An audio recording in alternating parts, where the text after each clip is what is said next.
It's hard to hear you because the music plays live here. Oh, really? Well, tell him to turn the music off. I'm more important than music. No, well, he's got to play it for the stream, Kim. We can't, unless he wants the warm-up to just be you and I talking. What? I think that's incredibly warm. Yeah. Trying to get my microphone in the right spot. It's like cool club Christmas music. It sounds like we're trying to have a conversation in a dance club. That's unfortunate. I'm trying to figure out, there's a bunch of shit behind me. I'm trying to figure out how I can... A bunch of shit behind you? Hold on, I'm just gonna remove a box. Merry Christmas. Just talk to me in the chat. Okay. Hold on. I'm gonna take my... This is like hardcore Christmas, Jesse.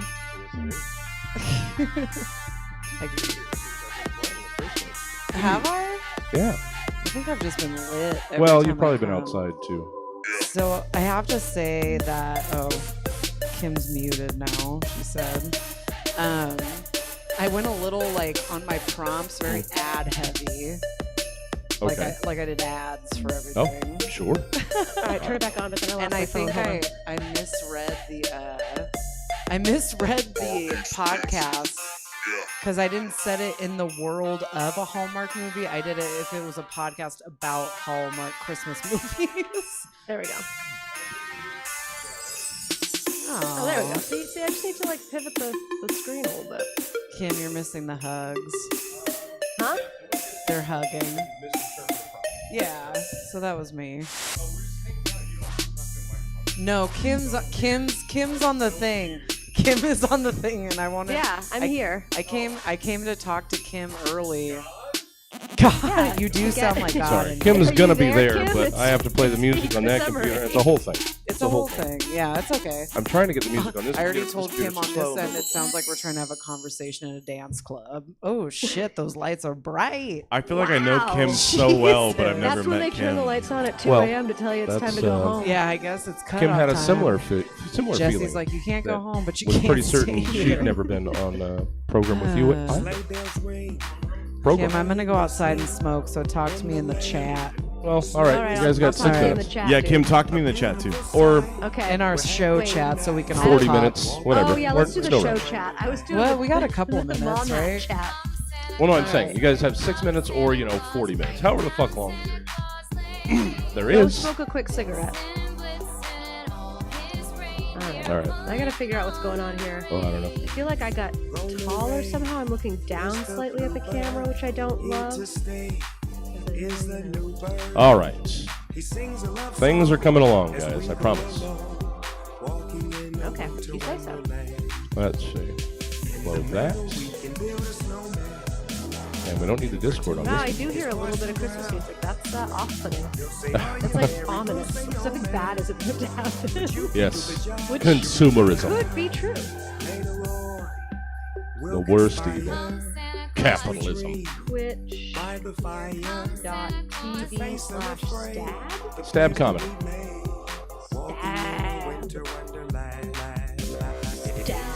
Stab comedy. That's something different.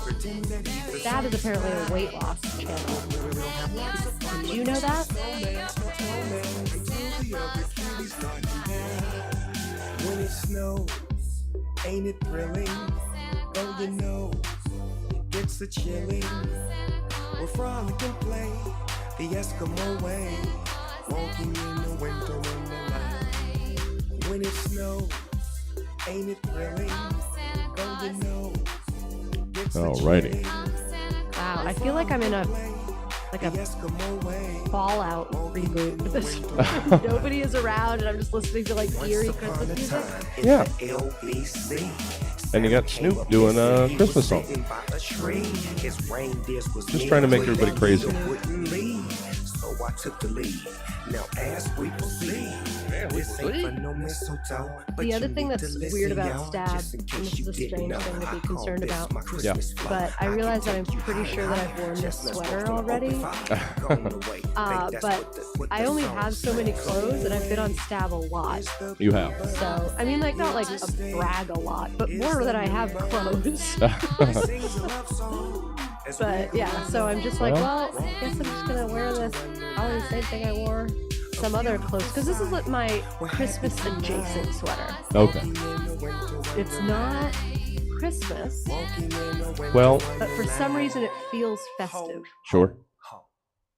Well, we used to have somebody around these parts that did keep meticulous notes, and that probably would have bothered them to see you in the same sweater. Well, see, I need somebody like that in my life, but like not like really close. Sure. Just, No, there has to be a professional distance. I need a buffer. Oh, hey, you got 4 people watching in your chat Oh, well. on your Twitch. I mean, we want them I sweet, like sweet to double have digits, all- but we love I like to everybody. have all of the viewing things open and watch how many people are watching in each. We usually get a healthy amount.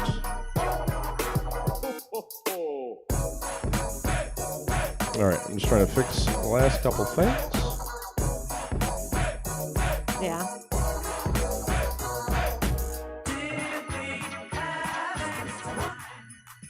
Starting in 1 minute and 10 seconds. I'm gonna have to pee halfway through this friggin' broadcast. God damn it. It's just my life, you know? Oh, yeah.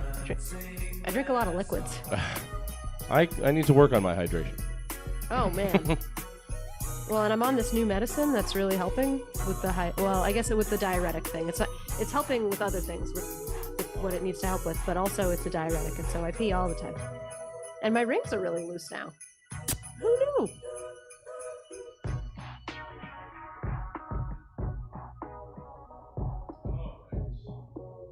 That was it, huh? That was the thing that made us stop being friends. Oh no, that's fine. No, it's good. I'll just be up here on my little cloud. Sorry, I'm just... Now something finally started and it's anarchy. All right, there we go. Ah, good times, good times. Hey, bring that B+ energy.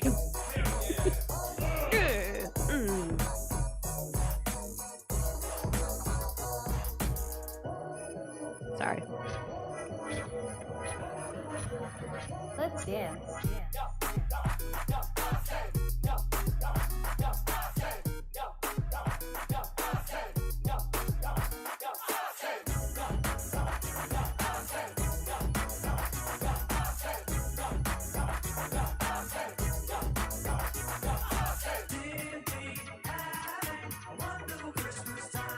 I'm getting stuck to the microphone. No music. No music. No music. No music. No music. Yay, re-upping subscriptions. Hooray! Wait, are people re-upping subscriptions? That's awesome. Yeah, Oh my goodness. That's awesome. it is. It's nice. You guys are nice. 2 months in a row. That's I don't great. say that enough. I find myself subscribed to Mom Hat for some reason, and I find out once a month where I'm like, who just took $4.99? It was me. Yeah. So that's nice. Yeah, I'm still subscribed to a couple things that I really don't have to be, but it would feel mean if I stopped at this point. But yeah, this has been going on. I don't know. Drunk Kim did it at some point a couple of years ago, and Well, sober Kim just can't keep up. Drunk Kim is everyone's best friend. So, all right. So as soon as I can get the stream up on this computer, that'll be the last thing, and then I'll bring us live, and our pre-sale either will or won't show up, and then the smokers will probably come back in, and then we'll do the thing. See, remove all those question words, and it sounds very positive. Does it? Yeah, the All right. smokers will come back, Smokers the come back. pre-sale will arrive, Yeah. and we will get started. Okay. You know what? Yeah. Yeah. Hip hip hooray. Nothing but positive. Oh my fucking god, are we live yet? I mean, technically, we're Can anybody hear what I'm saying? yes. Okay, then I'm gonna keep it to myself. They heard all about your diuretic. Oh, really? Oh, well, it's not a diuretic per se. It just has that side effect, Oh, okay. I guess. Stenosis. All right. I'm just trying to get this damn thing caught up. And again, Have since fun. the smokers are outside, it hardly matters if I put the pre-show screen up. And I don't think the three of you are going to be too verbose, so we're not going to run into the 9 o'clock. This is why we start at 7:30 now.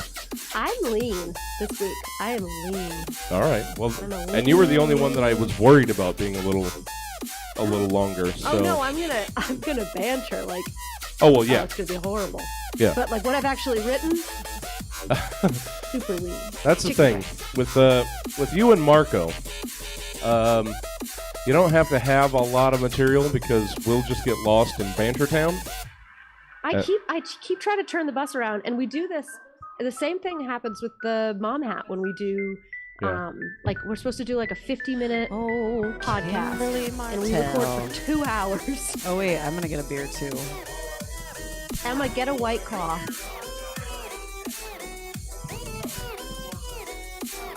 I'm currently drinking a strawberry. Strawberry White Claw is not bad.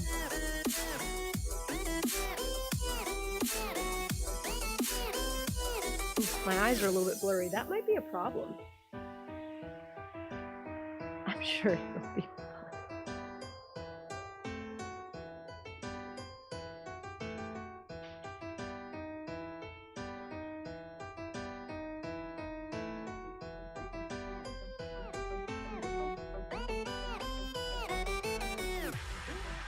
Ooh.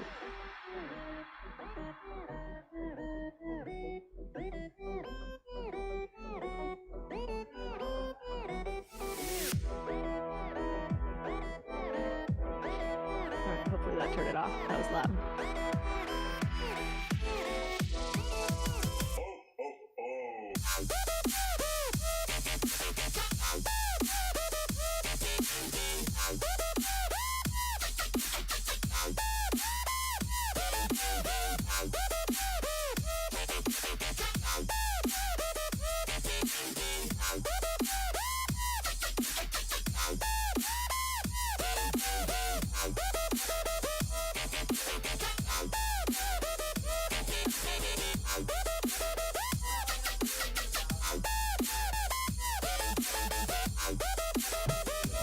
Back, Kim.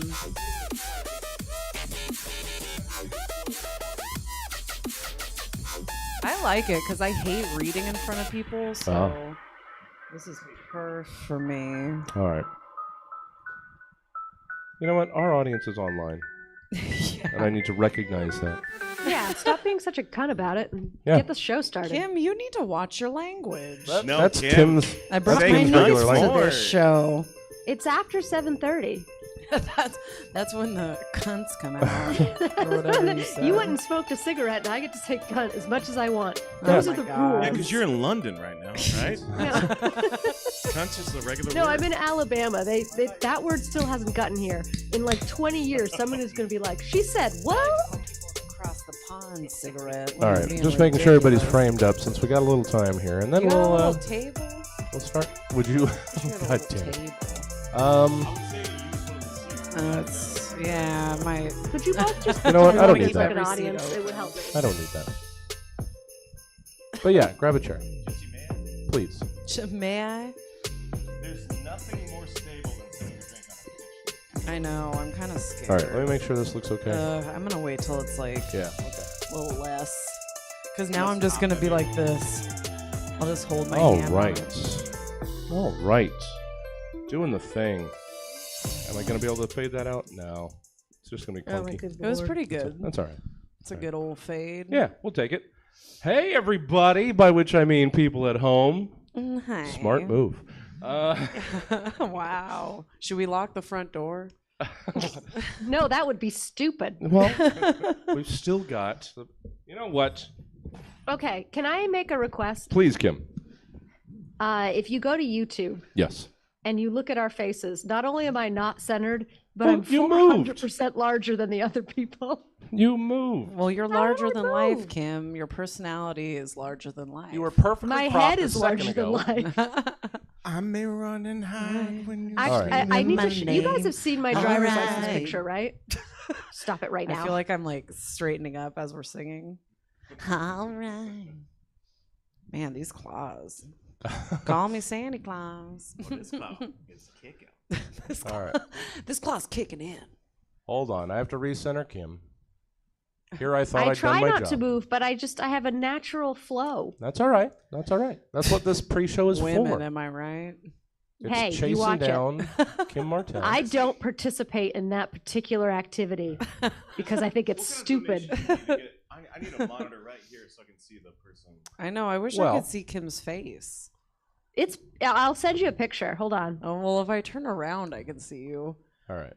It's There. But I okay. don't- Just I don't wanna- imagine it. Just go on YouTube and watch me while you do your No, because I got to readings. read off my phone. Well, there is an idea Okay. in revamping this place into what we'll call Stab 4.0. But now I got to go to the. I can't talk to You got to go to the front. I'll take over. There is a revamp. It's a Stab 8.0, Yeah. and they are going to actually get bidets Ooh. on the stage. Oh, Stage bidets.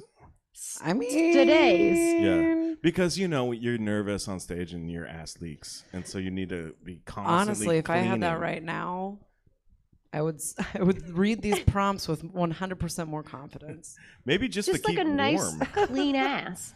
I love a clean ass per prompt. I have to go blow my nose real quick. Oh, gross. Oy We got vey, time. We speaking got time. of- All right, Kim, it's Is just that you what and we're calling me, it now? and I'm staring into the void. So That's fine. But yeah, definitely being able to see the person who's not there would be maybe helpful. I don't know. Depends. Right now, I'm trying to find a picture that I took, I guess, back in August. What month are we in right now here? December. September. I'm almost there. But so I recently suggested to a friend of mine that he might like to be on Stab because he's a good writer and he's pretty funny and he has an accent, which I think would be an interesting Kim, thing. no one wants any of your country bumpkin friends. Yeah, Jesse He's very doesn't want bumpkin immigrants either. and Oh, country. yeah. Ugh.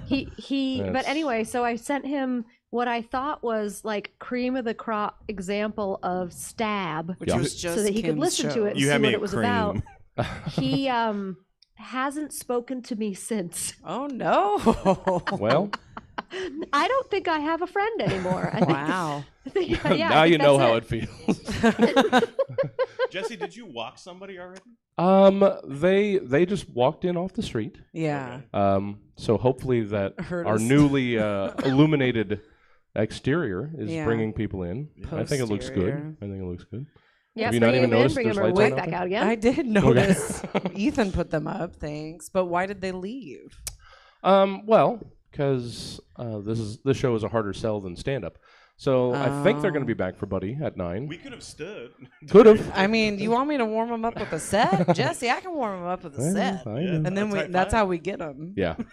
That's how we get him. That's how we tried at first. We'll turn it into Kill Tony and I'll just do a hot minute. That's how we tried at first. We would have sets of stand up front. I remember that. So that people would understand that it was a comedy show. And then Otherwise, we'd it get 'em. just sounds like a bunch of people talking. Or Yeah. sometimes you show it to a friend and he doesn't speak to you anymore. Well, Kim, stop talking about Sorry, Kim. yourself. Oh my God. sorry to have ruined this clearly very solid relationship that you had with this person. He was like one of my closest friends. Really? Ooh. Wow. Maybe we got to go through that show and see what you sent them. I know. Can you put the links in I'm the a little chat bit worried below? that, like, what if I talked about him? I don't know. I don't know. I'm not willing to listen to the whole show. You just have to go through the tags on the on the website. You can skim what happened. Yeah. Can we talk to the chat? You can. Hey, chat. Oh, and that brings me back to Oh, so we could see. one of the plans that I had was like I want to embed a monitor into that wall Yeah. that can just show the chat because I want this to largely be an online comedy venue as Yeah. it is. Do you want a mono? I have a 60-inch Goddamn. TV Okay. that the backlight went out on it. So it's one of those like if you ever go to like a bad gym Yeah. and they have a bunch of TVs on there and there's like a blue hue Oh. of everything, like it means the backlight went out. You ever so go I to have a this. bad I have this TV. gym? Like I will give it to you, please. I mean, is it still? You can. It's just yes, got a everything blue else works. tint to it. It's just got a little blue tint. You know what? It's just gonna Oh, be chat. So it I have a doesn't matter. whole ass TV with no tint that you could probably. I'll take all have. of your TVs. Is it a tube TV? No, It's one of those big, just huge. I want one of the old projectors with the 3 cone lights. Yeah, yeah, It's yeah. like 4 feet deep. Well, when you were talking about a pizza place TV, that's what I thought. Yeah. Yes. Look, So, are those the Niners? Emma, I'm going to send you some pictures of myself. Please. I'm trying to see if I'm centered. This is Oh. my driver's license photo from 2019. Oh God. You guys are all good. This is mine from just a few months ago. This Kim, place what's- lives what on happened to your hand-me-downs, eyes in so between yes. years? Yes, please. Yes, They please got and thank you. old. What is your problem? No. When the woman took this photo, she laughed. Look at Oh, these. hey, and that's actually a really laughed good and photo. Laughed and laughed and laughed. Yeah. She just gave me my debit card back, and I was like, "Are we gonna Why is the other one in black retake and this?" white? And she was like, "Nah." Yeah. Why is the second one black and white? Was that on Oh, a because that milk was my carton? temporary ID. It's in color now. Oh. I showed it to somebody when we were out in California, and they go, "Oh wow, is this what the Alabama licenses look like?" And I went, "No, No, I have to Like drink the stuff that Alabama doesn't is sell. so behind. We saw black and white IDs. no, why?" And like everyone who sees Well, it, usually is it's like, grapefruit. "Why are you so close?" But the one from 2019, I'm really close. So it's like every year I'm getting closer and closer to the camera. Yeah. That's Kim's just funny. creeping up on her driver's license. When she's 85, it's just going to be one of her, An just eye. an eye. Yeah. It's gonna be like the stab promo pictures. Just- Yeah. yeah. Sauron? Yeah. Oh, please no. All right. All right. Well, it's Um, been 15 minutes. Can Yeah. we get this? I assume we got some sort of snappy cold open patter in all of that. Maybe we'll. good. I feel pittered. Yeah. Patterned. Yeah. Maybe we'll Sorry. share how you lost your friend in the cold open for the show. No, that's okay. What if he listens to it? Well, He's I like, mean- well, I got to see one Kim's on to really judge. all right. Let's do the gosh darn thing. This is going to be a good one. Got a lot of favorites of mine Oh. and people that it's hard to nail down. So it's good Oh. to It's Who's been who? Well, we got Kim's we can have Kim whenever we want. Kim. Yeah. Kim's so loose with her stab availability. I'm like full fat Pepsi. I'm always there. Full fat. Full Pepsi. fat. I know. Yeah. I guess that's what they call it. Is in that a the brand of yogurt? sticks. No, that's Can I get a can of FFP? that's what they. I don't know. Apparently, it's down in like Bama. it's a British thing. I'm gonna say it's a British. Oh, thing. you are in London. Oh Okay. God. Kim's so fucking fancy. Yeah. Oh yeah. Well, in case you haven't seen it in the past, wait till you get Kim's beer delivery service in the middle of the program. Stop. Stop. I don't mean for it to be a thing. He's just very good to me. Yeah. Listen, if we keep going at this pace, I'm gonna have to Alright. stop and get another claw. Well, Well, Yeah, I'm already same. gonna have to stop. Is there and an get another intermission claw. for claws? there isn't. How about I get you guys second ones? Yeah. Do we have let's a do that. Yeah, clause yeah. for? Do we Yeah, have a clause for? Yep. Yeah, put 'em I like- want you to pick, but I want it to be raspberry. Put 'em on tap. raspberry. Yeah. Oh, yeah, I'm yeah. about to crack a blackberry. Oh, Got that's a what strawberry Chris has right right now. Kim. Kim. Kindred spirits. I like Yeah. raspberry. Well, I can't wait. The strawberry was pretty Thank good you. too. And I think it's mostly because I like to blow raspberries at people. He's gonna cut that at just I like to blow. Just so you know. That's Ah. fine. He has all full power. It's my new of the edit. personality. It's And the fine. show begins. They're like, Emma's different. Blowing. They've changed. Real chapped lips. Ooh. All right. Okay. Let's do this That's thing. enough, y'all. That's Excuse me. enough. Excuse me. That's just got the vapors there. The Kim got the vape. vapors. 24 to She's so 92 country. hours ago, I know. Stab's team of comedy Hold on. scientists. Just so I don't have to commissioned specifically 3 use all of that conversation, and then that we will have to use the Emma Blow comment, I'll restart that. All right. All right, here we we'll go. be good. Here we go. I'm really blowing these days. I'm just Look like out, this. everybody, look Whoa. The glasses get them. All right, here we go. Okay, sorry. Oh, no, you're fine. Everyone shut up. Roughly. Yeah, everyone in the 24 crowd, to shush. 92 Shush. Stab's Keep it team down. of comedy scientists All commissioned 3 specific humorists Like these. to give various potentially John comedic Ross? takes on John several Alston. random topics, Oh. which they Channel will 3 's now open. That's a perform blast for the from the first past. I know. and likely last time in front of a live studio This audience always Right. gets me in a going show right here. called Stab. This is Stab. Unsure of what to do with all this cold since you've all been so good all year long. Now, let's introduce tonight's panel. Our first panelist owns a Peloton, but doesn't get the fuss. He's lifted heavier things. He's the lead vocalist of your favorite band, Y2Yay. It's Chris Emery. Hey, what's up? Hey, that Peloton was not a bad investment, okay? Yeah. All of my dry clean clothes, Yeah. they Gotta have a they place. hang nicely on the handles. Gotta have a place to Hashtag hang. me too. All right. Our second panelist believes in the magic in a child's smile and will stop at nothing to capture them all to harness their power. For the co-host of Warm Takes, it's Emma Haney. Oh yeah. I was hoping that was me. And our third panelist wastes lots and wants more. She's an integral member of the Mom Hat Studios empire. It's Kim Martel. Hi. And I'm your host, Jesse Jones, or what's left of him after being replaced by a mucus faucet for a week. I've had a cold. I apologize. That's what this husky voice is about. Don't worry, I didn't test that mic. Okay. I'm fine. I just got all the tickles. And it's a bad look post 2019 to cough in public ever. Yeah. Because I know when I hear it, my head whips around. And, you're gonna kill us all. Yeah, you But- selfish bastard. Yeah. Why did you come Which to one? Napoleon? But this is just little tickly remnants and the husky, sexy voice. That's all that's left. Listen, you sound like me, and it's fine. Oh, You've been well. smoking cigarettes. I'm on the Emma Haney diet. Cigarettes and claws, baby. 3 packs of Camels a day. Be Did you careful work what at you Round wish Table for. for 6 years? I did. All right. Welcome to the private. Stab Show, the only show at 11 p.m. Saturday nights on KUTZ 103.1 FM or cutsfm.org. And we'd like to see you try to prove otherwise. Now, let's meet tonight's panel. Hey, Chris. Hey, Jesse. Hi there. Hey, what's up, man? I'm good. How are you? I didn't ask. Oh. You just said. I did not ask how you're doing. Well, you said what's up, so I just assumed that you cared. No. Oh, geez. I want to know what was above me. Oh, Because there's asbestos it's me. dripping down on my Oh, head. Kim is up. Kim is above you. Oh, Kim's Kim up. is above me, yeah. Kim, there you go. Well, Kim is above, yeah. She's better than me. She's Yes. on another echelon. Well, I mean, all people in Alabama are. Emma, They're just, Yeah. give they're me better. this one thing. okay, yeah, for sure. Sorry. They're just better.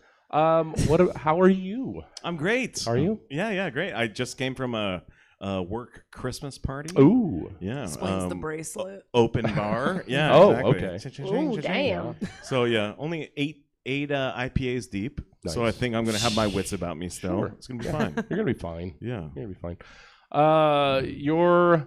You're still doing funny haha things. Like tomorrow, you've got a funny haha. You said that in a negative Well, way. no, because you're still doing no. It's because Are you gonna give it up ever? It's because you have smartly moved into another passion more often than Yeah. not. Now, Yes, you've got cover the bands. You got the bands. Yes. Yeah. Hey, don't act like that's not a passion. You expressed that very much passionately in the days Yeah, before the band. I am came the out. worst friend to have because I will ask you if you've seen my improv show, and if you haven't, then I'll ask you if you've seen my cover band. So it's the two worst things that you can have a friend with. Yeah. Just soliciting constantly. Please, God, give me validation.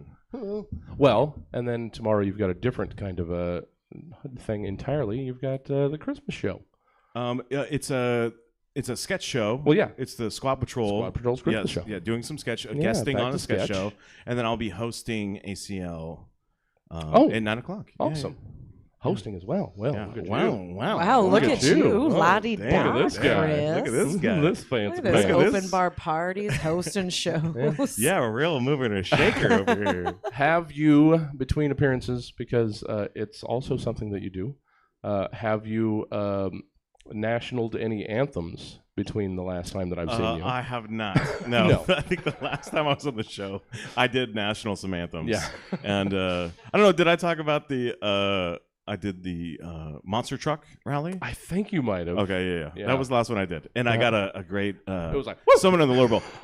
Fuck yeah. Fuck yeah. Yeah. They those monster truck guys love their national They anthem. love it. Yeah. Love it. They saw an eagle fly over your head at the end. Yeah, They exactly. were just, oh, fuck yeah, man. Oh, fuck. Yeah, just jizzed at the Oh. right at the high note. Boom! It was like a climax. It was Ugh. perfect. I just filled my pants with patriotism. Fuck yeah. Well, I'm gonna steal that. yeah, please. I just filled my pants with patriotism. Write Oh. it down. I just saluted my shorts. All right. Now you're just ripping off Ugly? Nickelodeon. Ugly? Is that you? Nickelodeon's gonna come after you now. Yeah. Well, Copyright. always a pleasure to have Chris Emery around. No, these thank you. parts. Thank you. Emma Haney. Yeah, that's me. Hey there. Hey. It's been a gosh darn while. It's been how many years has Been it a while. been since I've been on Stab?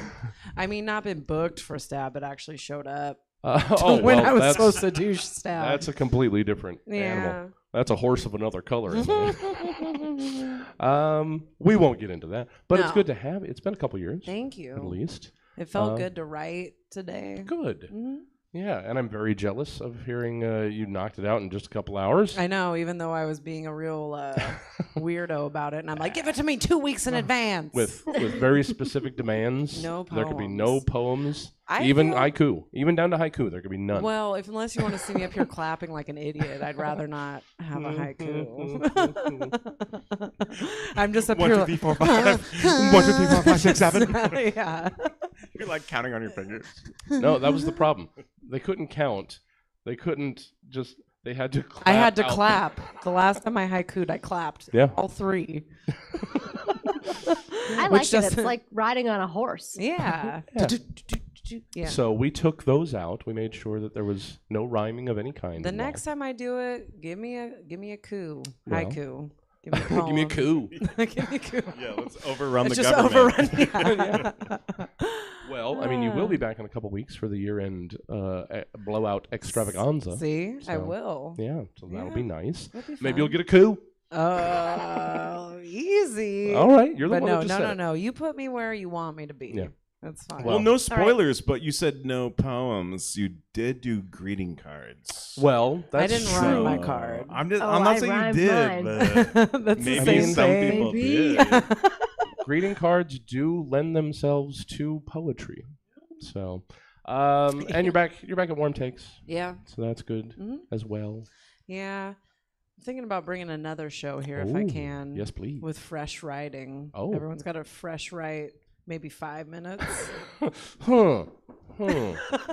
That sounds familiar. Yeah. No, I think completely new. Yeah, we'll talk because I Yeah. want to shake up the schedule in 24. Hell Holy yeah, Christ, dude. it's 2024. 24. crazy. It's going to be my year. Yeah? And I said this 4 years ago, but I think now. Well, I think it's a gonna be leap my year, and I'm always in favor of leap years. It's a leap year? I believe so.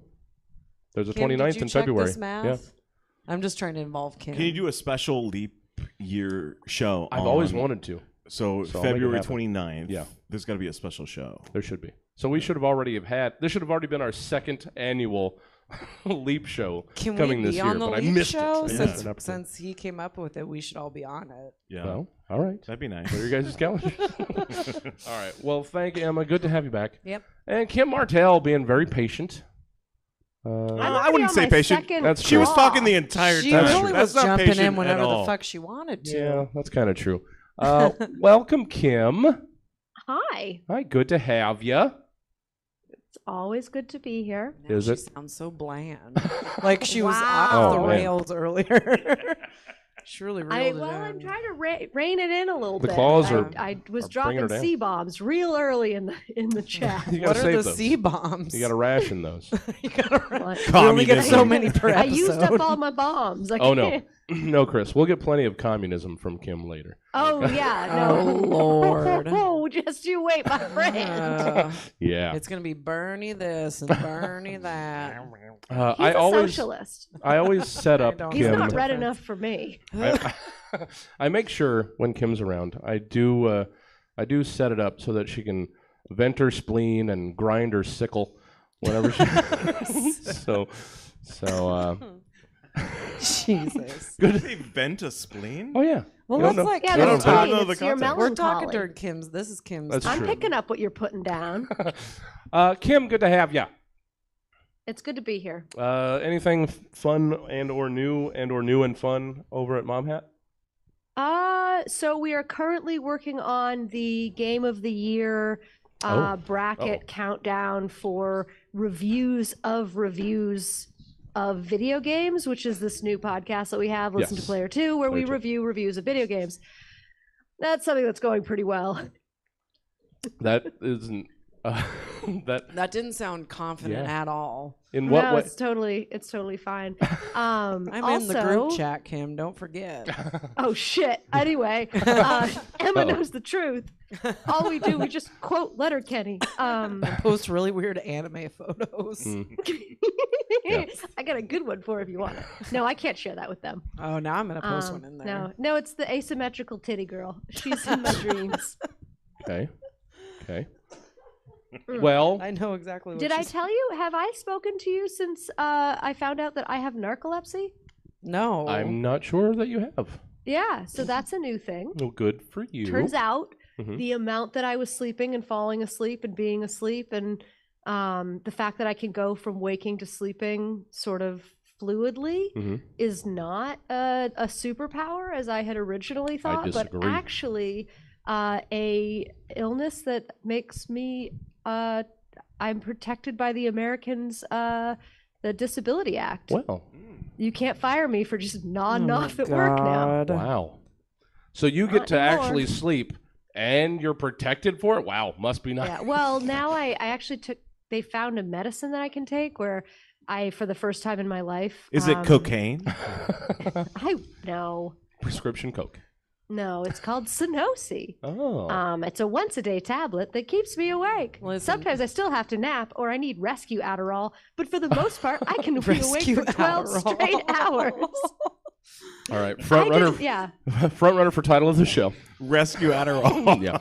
No, fuck off. You guys don't know rescue Adderall. You ever been like, no, probably not. You're No. about to fall asleep, so you pop an Adderall so it'll wake you up again for another 45 minutes. Oh my God. That's not a thing that happens to you. Kim, Kim Well, is really maybe- making a meal out of this intro. my world I'm is ready, tossing I'm and ready to start. turning for no less than 3 hours every night, Kim. So all of you people that can blink I out of can go existence into at the drop of REM a in hat, I less want than to 90 crush seconds. I can. you. Sorry. It's a touchy Brag. subject. Me getting 3 to 5 hours of sleep for my That's entire life. terrible. You That's look terrible. great. I know. We need to I know. find a middle ground somewhere between like my 12 to 16 hours Oh, and God your damn it. 4. Are you a That would cat, be Kim that Martel? would, that would be my 7 hours I get every day. 7 to 8 Yeah. hours. All right. All right. Sorry.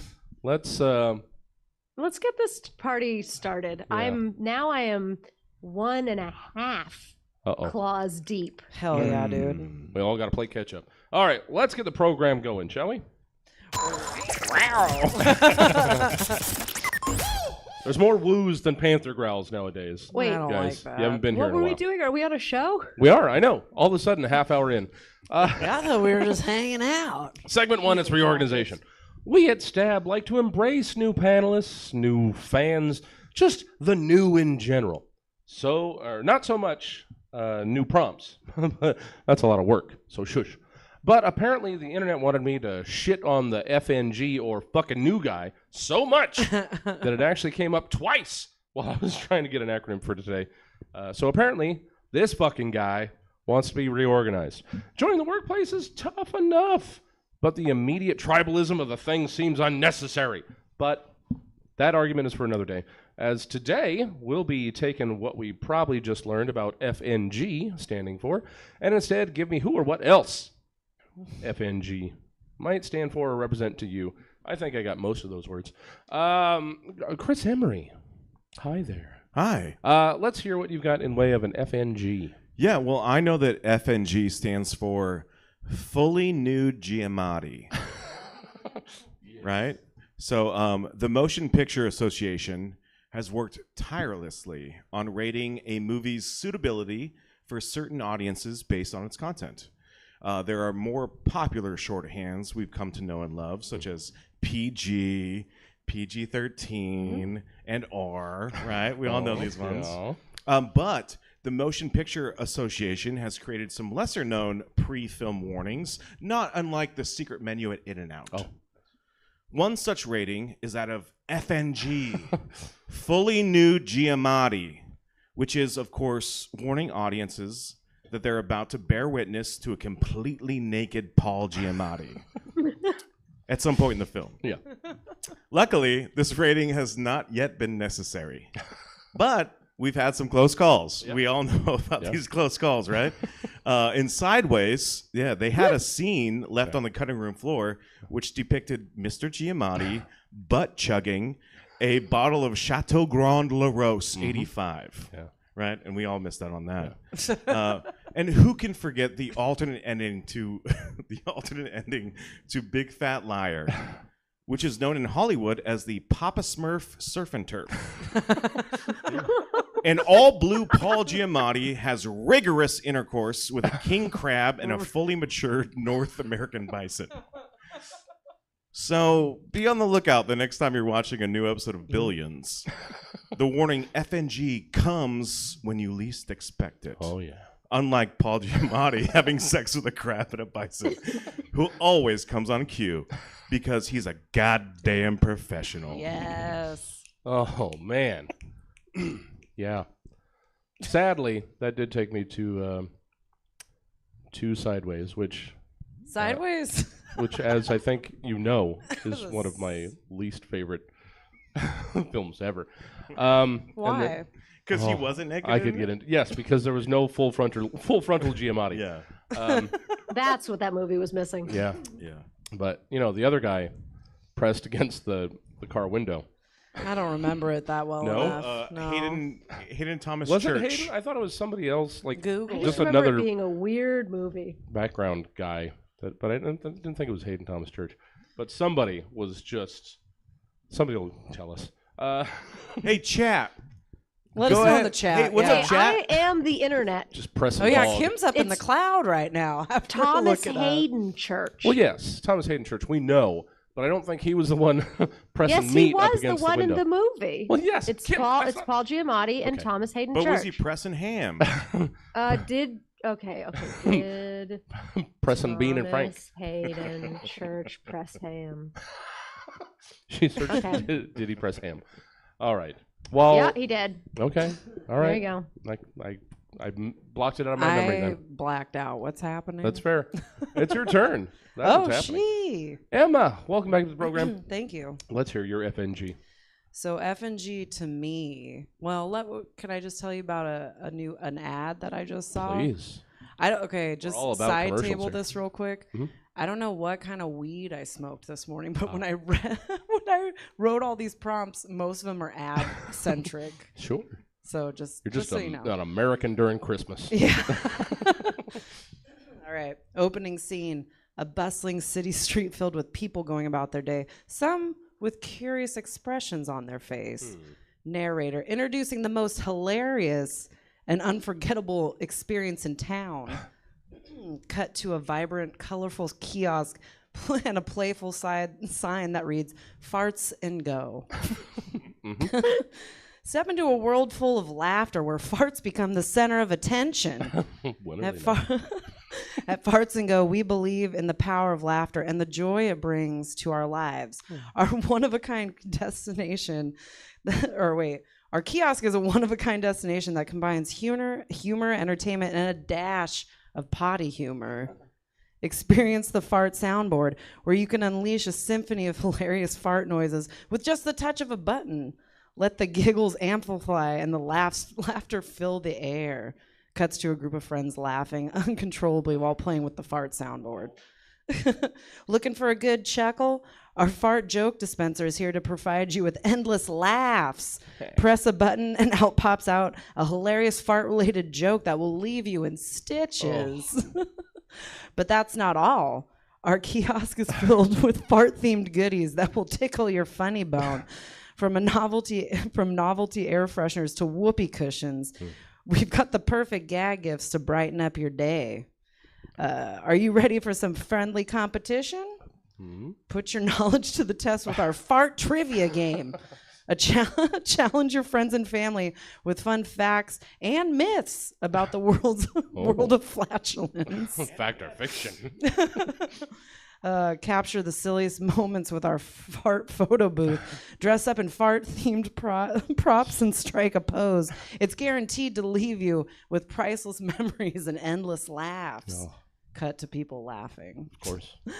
At Farts and Go, we believe that laughter is the best medicine. But don't worry, we've got your health covered too. Explore our informative displays on digestive health, where you'll learn fascinating facts in a fun and engaging way. Wow. So visit Farts and Go today and let your laughter take flight. It's an experience you won't soon forget. Farts and Go, where laughter takes flight. Man. I know. Nice. I did not write enough in mine. Oh, don't worry. We are the very thin bread on the big old meat that is Emma Haney on this one. Wow. I was trying. Yeah. Is that bad? No. No, We it was appreciate the good. hell out of it. You just made me feel like an asshole. You've just been We're not writing more.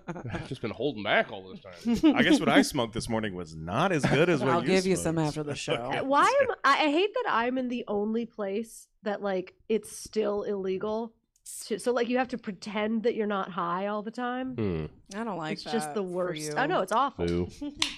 Well, And, like there's like the secret code like Twitch that you can do to people and like to find out whether or not they're okay. Yeah. You cool? Yeah. You I cool? haven't figured it out yet. You cool? You cool? Yeah, we're all basically in high school. Sure. Every single Alabamian. Well, Emma, if only malls still existed. I know. The fart and I go would love kiosks that. Would that be a center staple. kiosk? I should, Would that like, just be like try an and extra make large that. center kiosk? Oh yeah, that'd replace all the sunglass huts. It would be Can right you by a imagine Spencer's. instead of Yeah, a guy for running sure. up to put 100%. lotion sure. on your hands, he runs up to tell you about farts?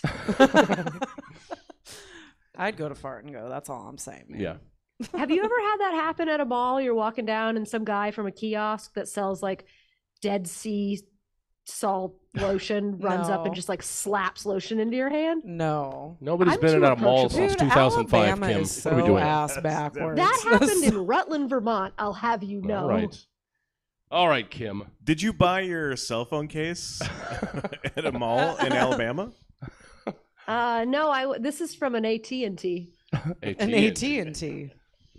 I love Kim so much. No, Kim gets her cell phone charms from the mall. Not the cases. All right, Kim, let's wrap up some reorganizing. Reorganizing? Sure, why not? Let's hear your FNG. So this is the first time in the history of Stab that I'm pretty sure that I didn't just bury the lead in reorganization. FNG is feels not good. Okay. Usable for so many different situations. Friends ask you how you're taking the breakup. FNG feels not good. Find yourself at a sketchy, poorly lit comedy show with sus participants. Shoot your buddy a quick FNG to let them know, guys, you should get out of here. It works as a safe word to quickly put an end to your partner's decision to try something new without discussing it first. FNG feels not good. Oh, there it is. I'm done. And see. Oh, that is actually useful. That Yeah, feels not good, guys. feels not good. Can I just let you know? Not good. Not good. All So right. yeah, Segment 2 is greeting cards. Oh, it's full-on greeting card season, y'all.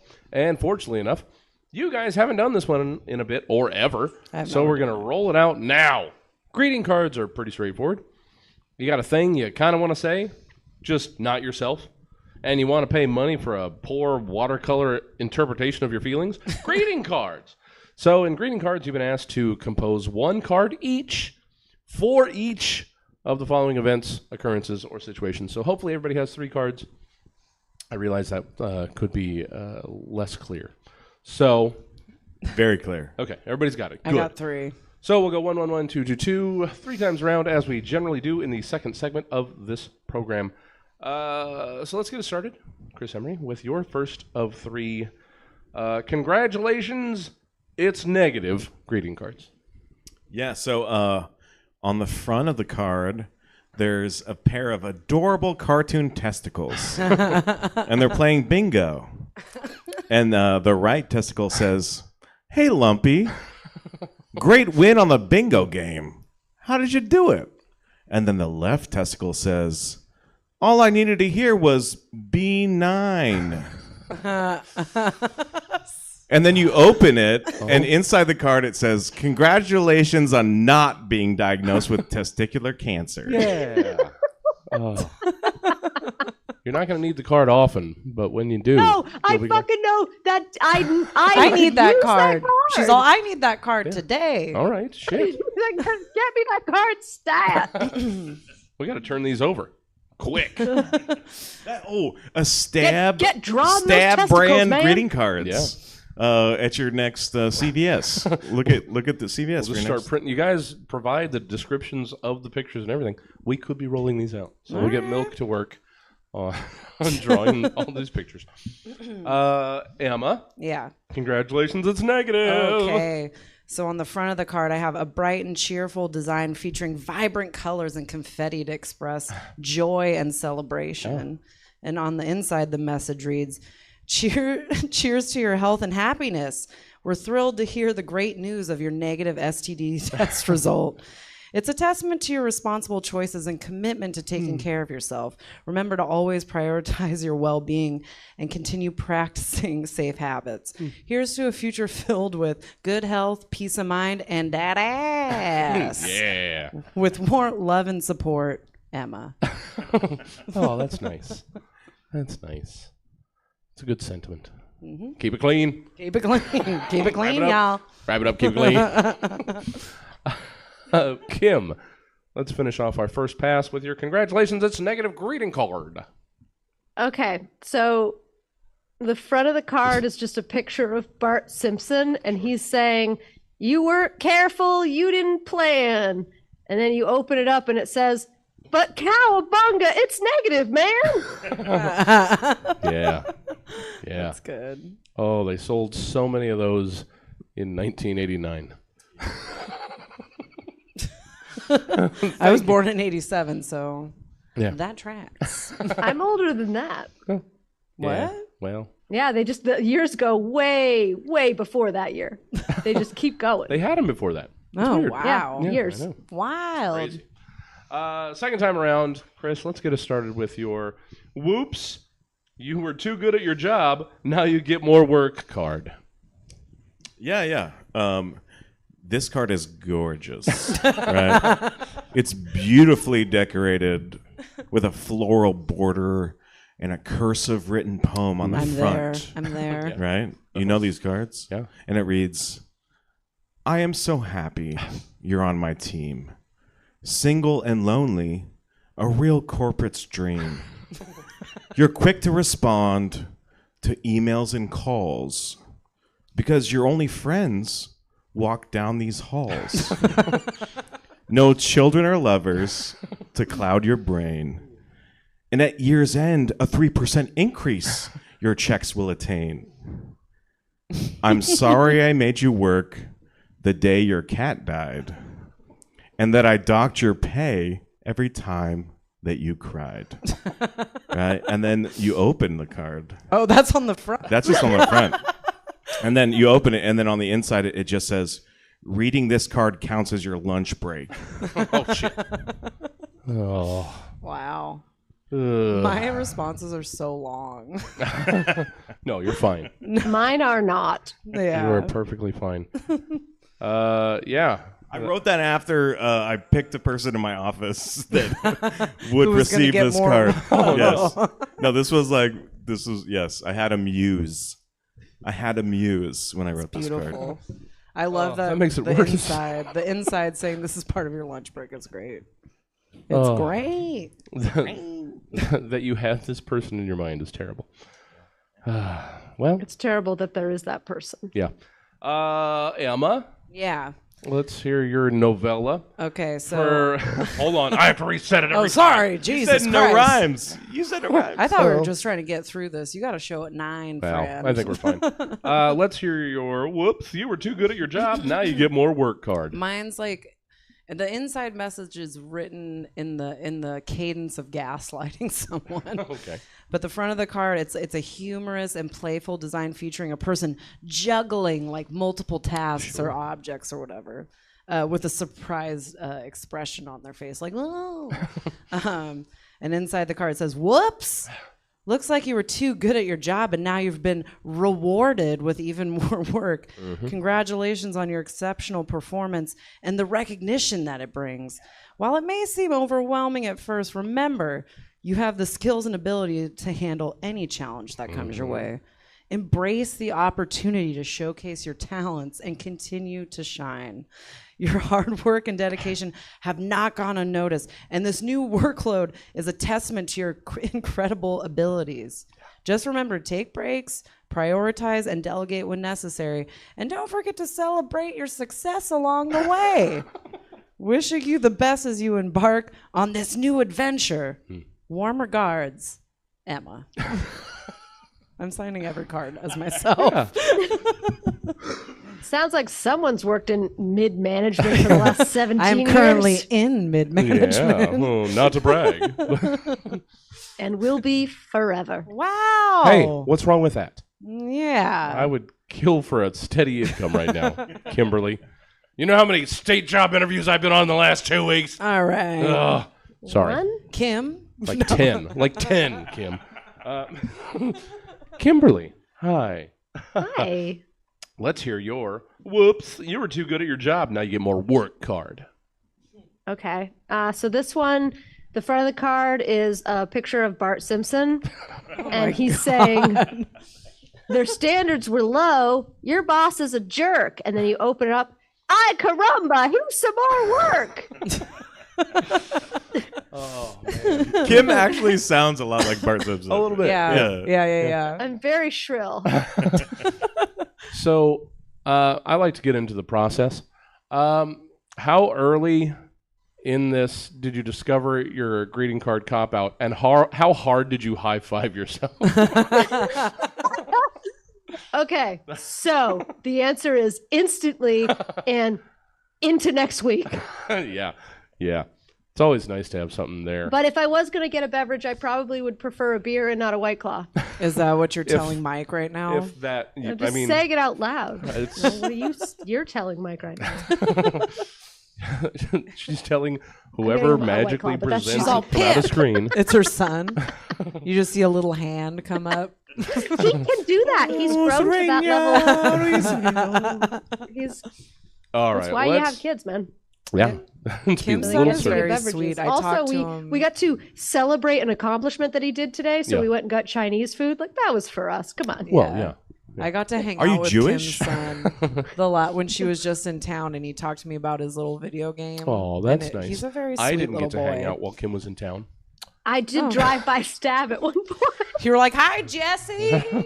Okay, we were in the town for like 27 hours. All right, Kim, All we right. gotta Some of cut those it off. hours gotta we were keep sleeping. going. Yeah, That's can I go to fair. the bathroom real quick? That's right. Well, you You're guys next. can catch You're up. next. Well, I just need to go to the bathroom. You're Let's, next. Oh, okay. let's get you your third Emily, time around, use and then you can do hit your the head. thing, and then you can use the John. Yeah, let's do the thing. So third time around. For, I use a Jane because I am He's an ally. Hard pass. That's All right, let's hear your hilarious. third of three greeting cards. Let's hear your, we're pretty sure we kind of know you, and we kind of know that something kind of bad must have happened to you, so here's a card. Yeah, definitely. So this is one of those musical cards, you know, that when you open it, it like triggers a little speaker Yeah. that plays a little song or something. So on the outside, it's just completely plain white. It's just fully just a white, bland card. All right. And then in small black text on the front, it says, "Hey, you." Right? And then you open it. And once you open it, the sound of the card just goes, wah, wah, wah, and it just plays over and over and over Oh. and over again. And you can't turn it off. It just Oh, continues man. to go, wah, wah, wah. And you just have to assume when you got that it's whimsical and that they're not mocking you. Yeah. Is that what you mean? Wah, wah, Yeah, what am I doing? wah. That's not that. I don't know, but I smoked that weed before the show too. Yeah. So Oh, yeah, mine's a little too jazzy. yeah, you're like, Wah, wah, wah, wah, wah. wah. Liza Minnelli's just gonna bust in here. Yeah. Yeah, I was doing flossy jazz hands. All You're not getting the most use out of that plunger. You're not getting the See? Yeah, my voice isn't as deep as yours. So that's First of all, that's Wrong with you cigarettes. people? Okay, just smoke more cigarettes. You'll be fine. All right. Take your potty break, okay, thank you. and we'll get Don't to Emma. Can you put on a in my screen? There's like a technical All difficulty. wrapped in cables. Yeah. Is someone taking a Construction shit? Wait, are you gonna take a shit? Wah, wah, wah. Okay, sorry. Emma Haney. All right. Let's So- hear we're pretty sure we kind of know you, and something bad kind of happened, must have happened, so here's a card for you. This was kind of hard because I was Sure. trying to be dismissive, but also heartwarming. The front of the card, it's like a playful and whimsical design, like colorful illustrations of balloons or confetti, and a surprised expression. Sure. Inside of the card. So we heard through the grapevine that something not so great happened, and we couldn't resist sending you a little card to brighten your day. Now, we must admit we don't have all the juicy details, but we do have a whole lot of love and support to offer. So consider this card a reminder that you've got a squad of cheerleaders rooting for you. We're here to bring laughter, good vibes, and maybe a little goofy dance to help lift your spirits. Hang in there, champ. Warmest regards, Emma. Yes. I hate that person so much. I know. So do I. That's the person that like just punches your elbow or your friggin' shoulder. yeah. Cheer Yeah. up, champ. This. Cheer You up, got champ. this. You've got this, Tiger. Come on. Pull Chin up, yourself buddy. up by your bootstraps. No, that changed it. If you see it negative, then it's going to be negative, all right? So you just, I see everything negative. yeah. Hi there. All right, Kim. Let's wrap up some greeting cards. Let's hear we're pretty sure we kind of know you, and we kind of know that something kind of bad must happen to you, so here's a card. Okay, so the front of the card is a picture of Bart Simpson. And he's Jesus saying, Christ. it gets better, time heals the wound. And then you open up the card, don't have a cow, get well soon. Oh my God. I knew I couldn't run back in time to get Bart Simpson, 2 4-line rhyming card. That's just how it works. I knew the I gave you mechanics, 2 hints that was going to happen. and I knew I shouldn't run to try and get water, but You dumb bastard. sorry. And I can tell you, my celebration, also not water worthy. Okay. All right. Well, But I would suggest maybe when a Emma's lot. talking, go get some water. I got it. I have to pee too. Oh, shit. All right. No. I'll We've wait. just been pumping beverages into you guys. All right. And I need another claw stat. Oh, fuck. Segment 3, it's celebration time. Remember yesterday? That was neat. How the sun rose and set and reality existed. Now imagine that happening forever. And things happening on those previous days that we thought were worth remembering. That's called history, sucker. Sucker.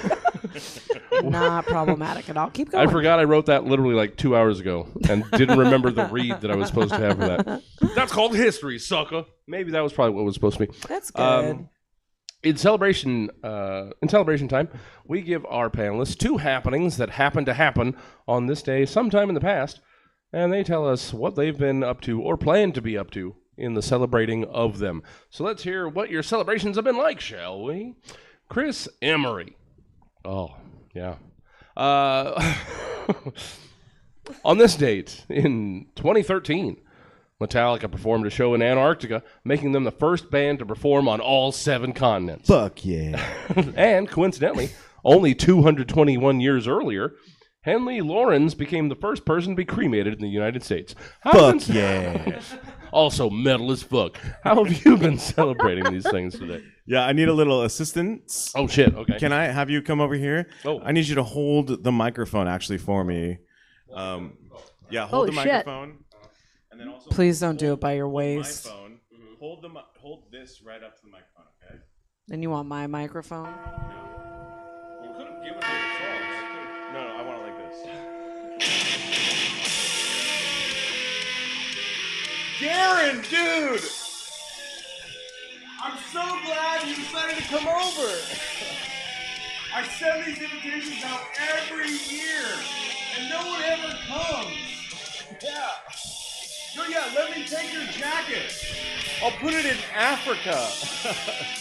No, yeah, that's what I'm calling my spare bedroom tonight. You know, in honor of Metallica playing all 7 continents on this day, right? Yeah. I designated the different parts of my house as the 7 different continents. Right? Fucking cool, right? So yeah, the spare bedroom is Africa, the living room is North America, the kitchen is South America, the master bedroom is Asia, the garage is Europe, the backyard is Antarctica, and the bathroom is Australia, cause duh, right? Yeah, no, totally, right on, yeah. No, this is a themed party. What? No, yeah, this is Metallica. Yeah. Can I interest you in an hors d'oeuvre? Yeah, they're gingerbread man cookies, burnt to an absolute crisp. Yeah. No, gingerbread man cookies. Yeah. Absolutely charred. Black and basically inedible. Inedible! Yeah. Well, you know, that's to celebrate our great nation's first ever cremation. Henry Lawrence. What? No, Henry Rollins? No, Henry Lawrence. Yeah, no. Henry Rollins is a singer. No, not for Metallica. Black Flag. Black Flag! Yeah, no, Henry Lawrence was a president. Yeah, dope. Oh, you have to go? I get it. Hey, let me get your jacket out of Africa. What? Yeah, Meryl Streep. Okay, my dude. Thanks for swinging by. See you Monday. And that's pretty good. That's it. I feel like that was pretty like good. every interaction I ever have with anyone ever. Now you can't pause it. It's like you can't turn off. Oh, you're leaving now? Sounds cool. Yeah. I hope that reads. I can't well wait to hear how it played. on a podcast. Let's see. What does the chat say?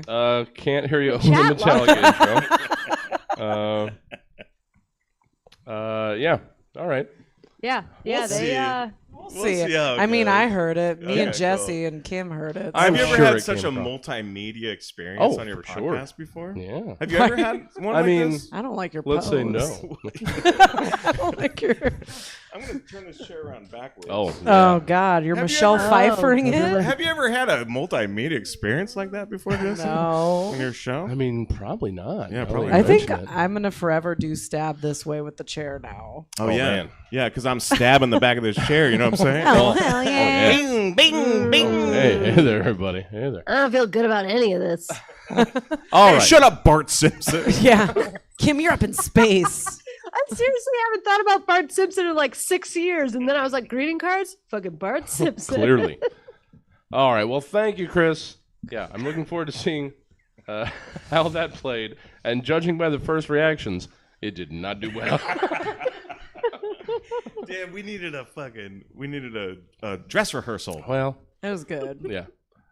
Emma was trying to give you Nah, the second. you guys mic. nailed I it. was trying because I didn't know. I'm like, I Yeah. don't know if they're gonna hear I didn't us. know either. I needed it to be I was like very the- far away. I also No, tried I to didn't pull want. the I didn't phone- want to Yeah. invade your space. No, yeah. I'm sure it's actually going to play just right because it's supposed to be overheard.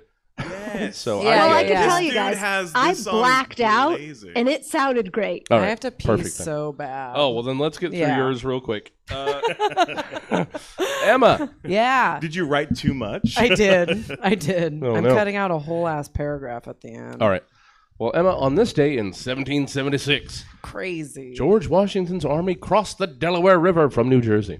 Who'da Then, thunk? only 204 years later, the Bravo network premiered on cable television. And how have you celebrated these two things today? You know, Jesse, it's crazy that these two things Isn't it? collide like that, because I've been watching this news show on Bravo. Can I tell you guys about this new?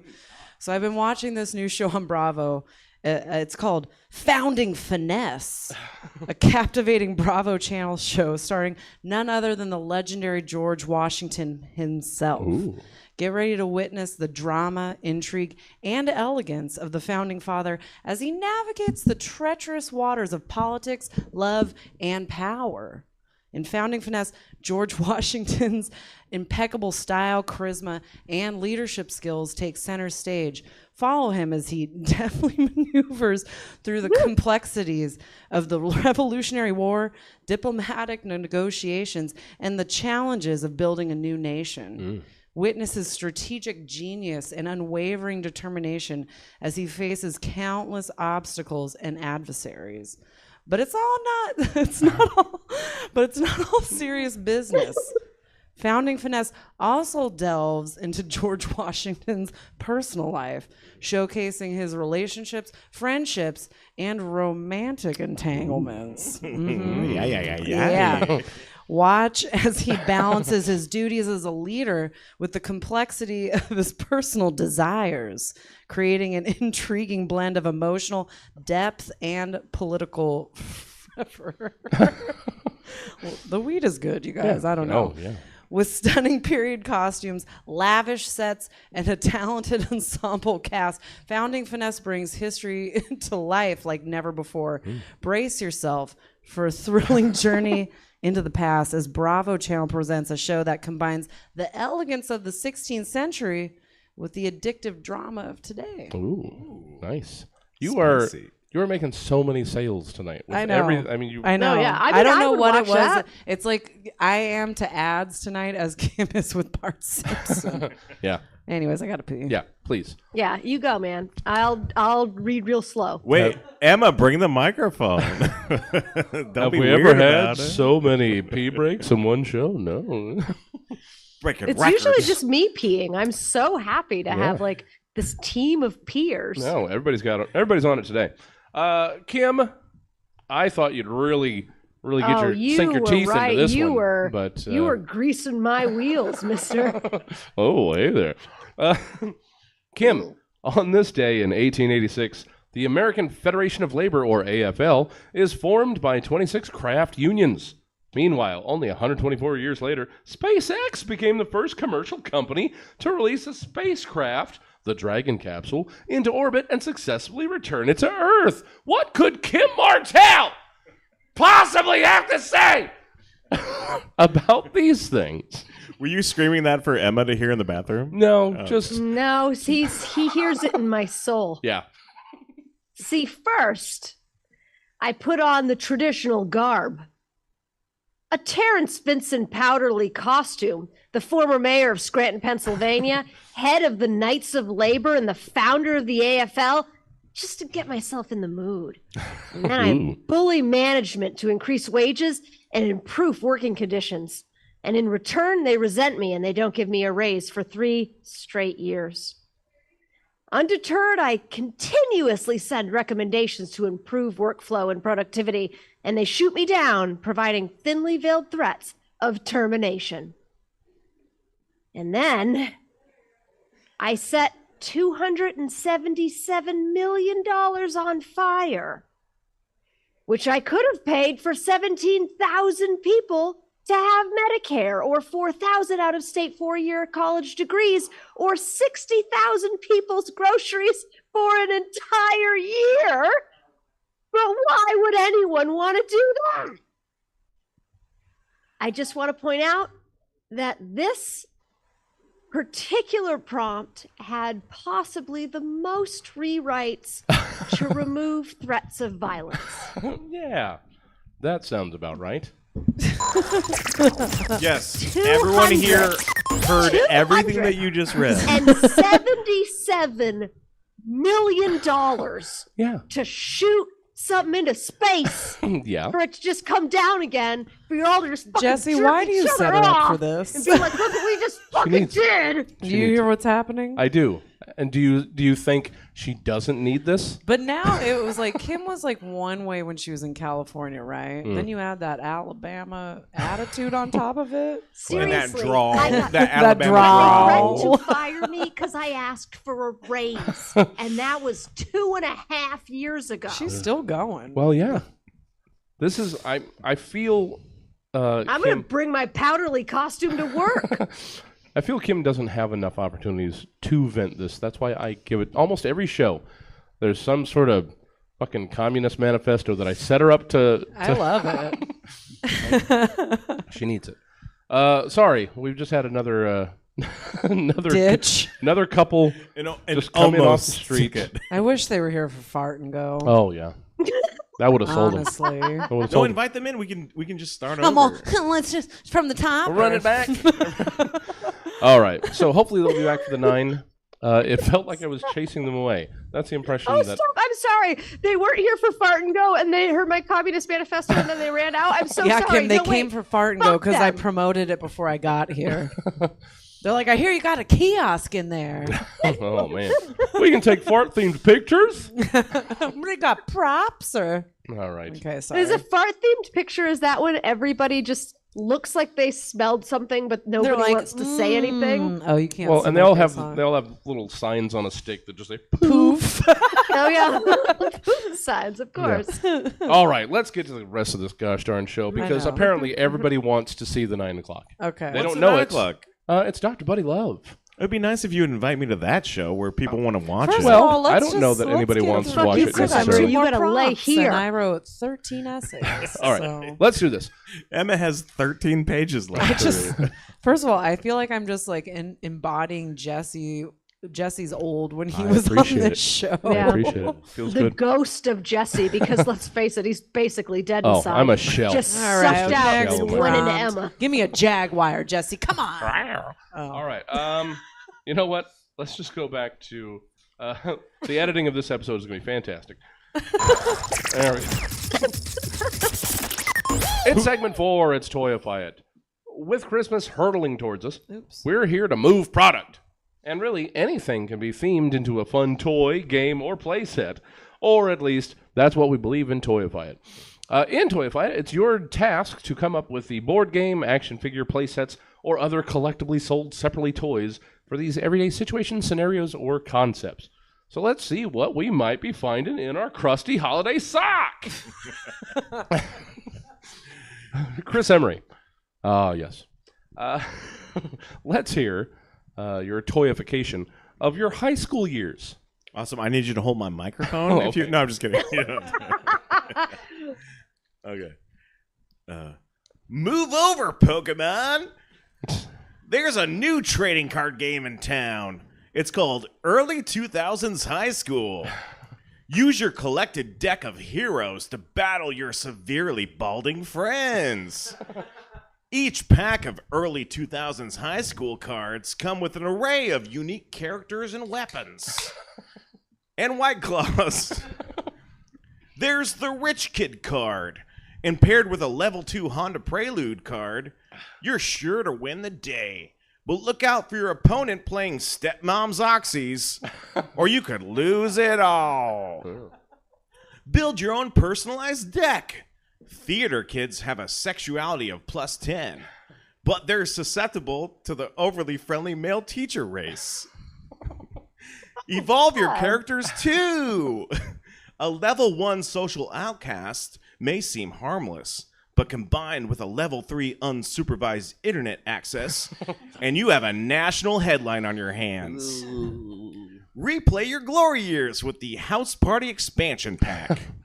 Oh man, alcohol poisoning again. This card game is tight. Hours of fun nobody asked for. And starting this summer... Hold it together, boy. Chris. All right. What did you possibly say, Chris? And starting this summer, select packs of Early 2000s High School will come... Oh, no. Oh, no. Oh, no. I think I feel it. And starting this summer, select packs of early 2000s high school will come with elite holographic power cards. Oh, yeah! A holographic Down syndrome cheerleader. Sorry, popular girls. Looks like there's a... Sorry, popular girls. Looks like there's a new prom queen in town. This card game is tight. Oh, okay. I went to high school in the early 2000s. Yeah. All of that tracks. The Honda Prelude cut deep for me. Yeah. Oh. The Down syndrome cheerleader cut deep for me.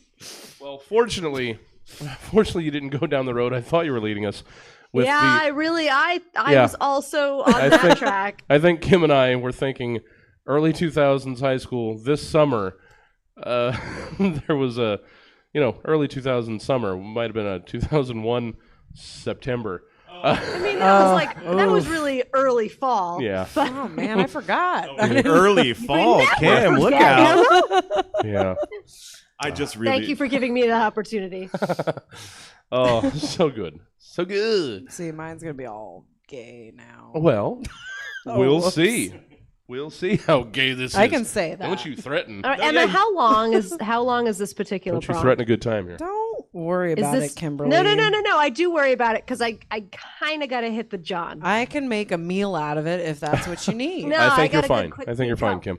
Emma, let's hear what you've got in the way of toys, playsets, games, what have yous, for the traffic when you needed to do just one little thing real quick. All right. Introducing Traffic Dash Chore Frenzy Edition. The hilarious board game that turns your mundane chores into a wild traffic adventure. Are you tired of getting stuck in traffic every time you have a quick chore to do? Well, worry no more. With Traffic Dash, you can finally turn those frustrating moments into laughter-filled memories. Oh.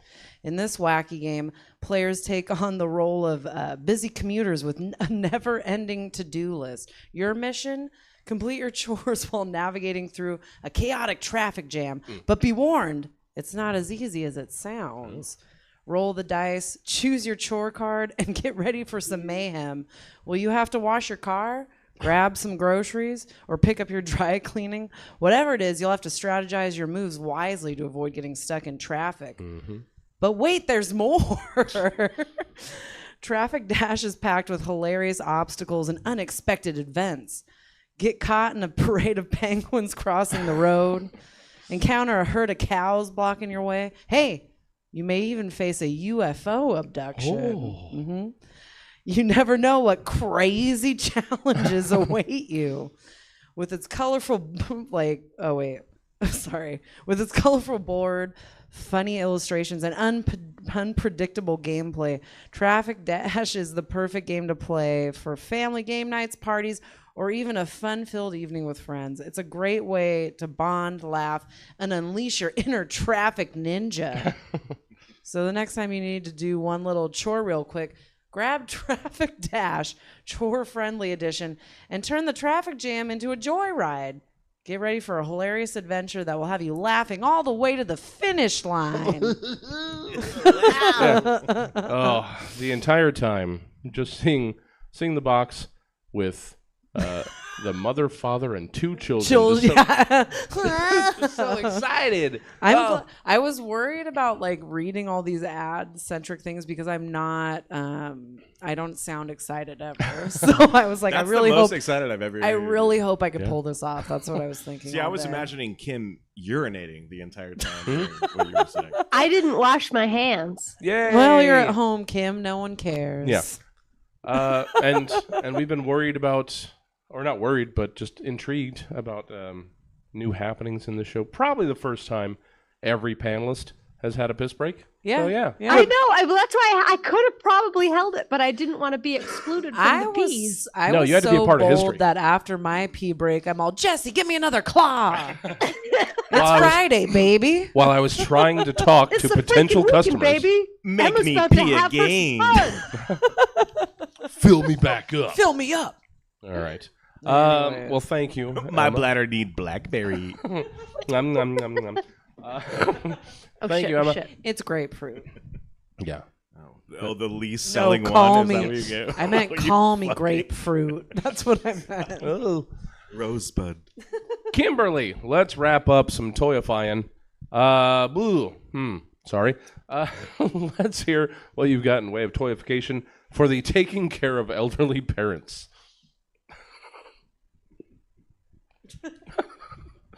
Kim, that's your. Remember when you were a kid and all you wanted to do was grow up and do whatever you want? Well, guess what? Screw up too. And now they're old and you don't get to do what you want. What kind of an idiot thought that adults get to do whatever they want? But here you are. Wait, but you're not prepared for this. You have 3/4 of a fine arts degree. You have no concept of the complicated and constantly revised Medicare system. Don't sweat it. Hasbro, makers of the original Furby talking robot, have you covered with this new line of electric toys. I'm going to say electronic toys. I think earlier me. All right. Learn by playing with your very own mom and dad. Available in a variety of ages and states of well-being. Be bewildered by such phrases as, have you seen where I put my VHS of the Princess Diana funeral? And I think the mailman is stealing my mail. Best of all, mom and dad will learn new phrases as they deteriorate. Watch the light slowly leave their eyes as they come up with, all my friends are dead, and don't worry about me. Watch as our special edition in World War II dad's mental state slowly deteriorates to reveal realistic night terrors. So that's why he's been so quiet. Each doll is accompanied by a recipe book written from the perspective of the elderly person themselves. Ooh. Find out what mom thinks that she's allergic to and what foods give dad the runs. An outdated list of family doctors and cardiologists is tucked somewhere inside. Don't forget the downloadable expansion packs, withheld medical information, and things were better in my day, but our generation did create the hellscape that currently exists. But so help me God, if you ever reference that fact, I will cut you out of my will. And coming soon, a limited run of companion pets in our new series, Surprise, we bought a parrot. They took care of you, now it's your turn. Elderly Parents by Hasbro.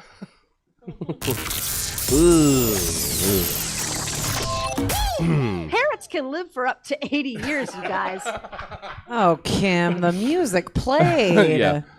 No, finish strong, Kim. Keep going. Parents, they're not just for Christmas. You have to take into account they're going to live up to 80 years, potentially. Yeah. Oh, thank you, Kim, and at the same time. It's a me. It's so nice. Jesse, thank you for having all 4 white people on this show. It just makes everything easier. We all get along so well. I would like to point out that my son refers to himself as tan because he's one of very few not black kids in the class. And so he thinks that you are either black or tan. And he's the whitest kid I've ever seen in my whole life. Kim, you can't speak like that. But he tells me on he's just California very, very tan. And I'm like, oh, honey, no. All right. No, you are. No, baby, no. Oh, Bubba, no. You are not. Yeah. Right. But there's nothing you can do about that. But anyway. Yeah. Wheels are coming off. Let's get to segment 5. Oh, don't touch my props. Careful. Segment 5, it's podcasting. Podcasting is the wave of the recent past. Does anybody still do this besides us? We haven't checked. But the allure of the podcast is that literally anybody can do it. All you need is a passion and a microphone, or something you halfway care about and a microphone, or 3 white guys with beards and a microphone. The possibilities are endless. And in this holly jolly edition of Podcast It, You've been asked to give us your rundowns, recaps, or summaries of the podcast of these various persons, things, and or what have yous. Emma. No. You're second. Chris. I know you're so excited to hear my I saw long-winded Emery, podcast. and I wrote it myself, and I said Emma for some reason. Chris Emery. Let's hear your rundown of a podcast titled The Naughty List. Ooh. Hey everyone, it's Dustin Deja Vu here, reminding people out in podcast land to listen to the Naughty List. Ooh. The Naughty List is the only podcast that does a deep dive into the worst terrorists in human history. Ooh. And if you would fuck them or not. Naughty. Ooh. We rank the villains of the world on a scale from definitely would fuck to probably wouldn't fuck. Would you hit Hitler from the back? Sodomize Saddam? Gobble up Goebbels' gooey gumdrops? Yes. Would you let Kim Jong-un and then out and then un again? Quick! Marry, fuck, kill. Genghis Khan, Jeffrey Dahmer, and Jared from Subway. Ooh, the Naughty List. Premium subscribers get a bottle of Naughty List official lube and a dildo in the shape of Henry Kissinger. I'm so uncomfortable. The Naughty List on iTunes, Apple Podcasts, or wherever you get your podcasts. The Naughty List. Oh, hey. I have a question. I'm not really going to shake Kim has a question. Oh, quick, Is it Kim. the in the shape of the dick of the person or the actual person? No, his actual. If he was standing as a pencil, it's his full body as a dildo. That's what I hoped for. Thank you. Yes. Just take all of that Kissinger. Yeah, I just and you'll fucking slammed with Kissinger. And your Hey, Chris Emery. Yes.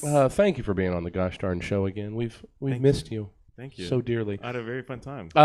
How can people get more Chris Emery in their lives? Should they choose such a thing?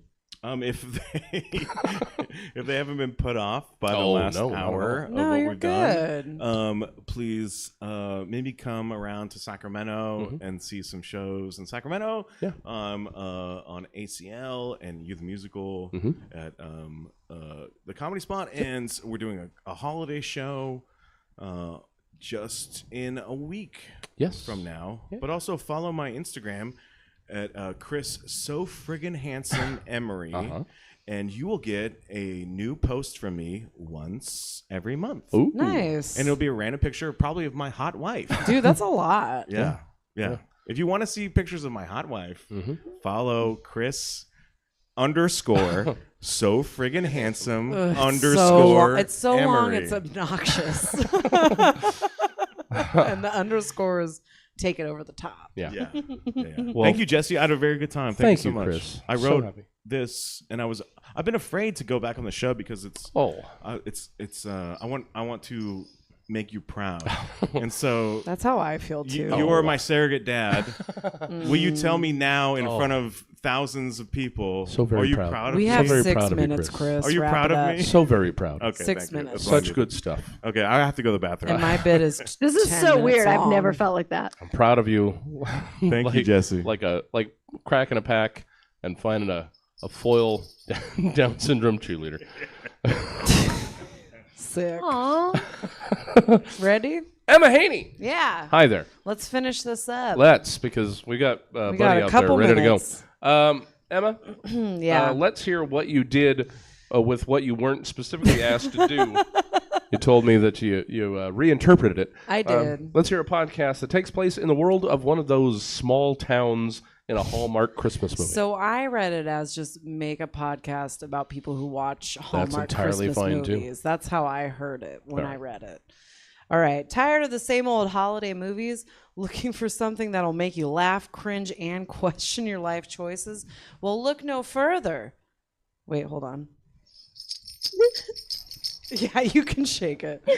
Introducing the Mistletoe Chronicles, a podcast that takes you deep into the world of corny Hallmark Christmas movies, where the snow is always perfectly fluffy and the love stories are always wrapped up in a big red bow.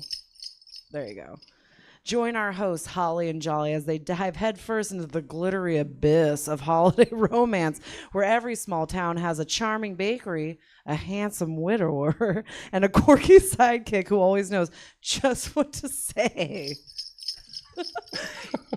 Each episode, Holly and Jolly break down the most ridiculously sweet storylines, the most predictable plot twists, and the most hilariously forced holiday puns that will leave you rolling your eyes and giggling all at once. Yep. From the big city person forced to rediscover the magic of Christmas to the unexpected snowstorm that brings together two lost souls. They'll leave no candy cane underturned. Sorry, now I'm buzzed. And don't forget the guest appearances. We got everyone from B-list celebrities to the guy who played the third Christmas elf in the background of that one movie you can't quite remember. That guy. Jingle the bells. There you go. So, if you're ready to embrace the holiday cheese, laugh until your belly shakes like a bowl full of jelly, and maybe even shed a tear or two for the power of love and tinsel, tune into the Mistletoe Chronicles wherever you get your podcasts. Warning. Side effects may include spontaneous Christmas sweater shopping or an overwhelming desire to decorate everything inside, and the inability to watch a Hallmark movie without snarky commentary. Wow. Also, that movie has a FNG warning. Yeah. Fully nude GMO. Yeah. Or Yeah. not Sorry. feeling great. That's how I make all my cinema choices nowadays. I'm sorry, does this have an FNG? Well, It's I an can't be FNG. bothered. I can't be bothered. I'm sorry, but as soon as you started talking about the FNG, I was like, is there a movie where I could see a fully nude Paul G? Like that, my mind went there so quickly. It's not sideways. AI can do anything these days. I would love you to break Chat GPT. Begging to do fully nude for like 20 years, and they're like, "Nah, Paul, Wow, we're I fine. like how like, Kim your just character doesn't need to Kim be just fully steamrolled nude." and said, And he "Fuck was just like, Emma's I'm ready. prompt." I'm willing. I would be willing to do it if She's it was still written just in. talking. Yeah. I think it's That's an what Kim does. Alabama thing. I don't know. Emma Haney. Yeah, Hey, where can people get more Emma where they work and bank? they can't No? really. I mean, you can go to Instagram at @ehaneycomedy and then see me here sometimes. Yeah. That's about it. Well, that's plenty. Okay. Thank you, Emma. Hey, Thanks. Kim Martel, before we get to you wrapping up this edition of this program, how can people get more Kim Martel outside of the very specific confines of this program? So I can't help but notice you have my Twitter, formerly X. Yeah, I don't. I haven't use that changed it any yet, sorry. longer. Yeah, Sorry. no, it's fine.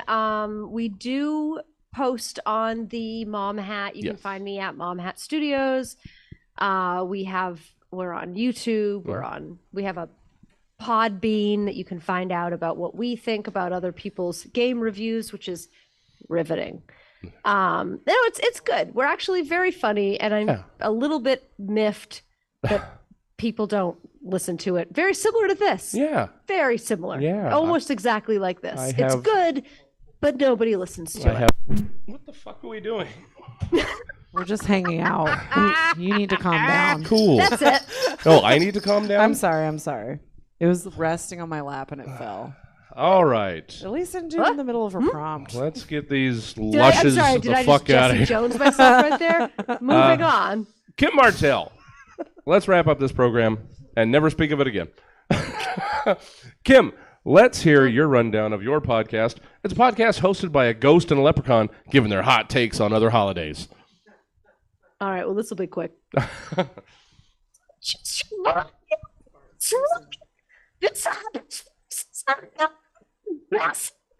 Ghost of plow day and Kim, can we stop you first?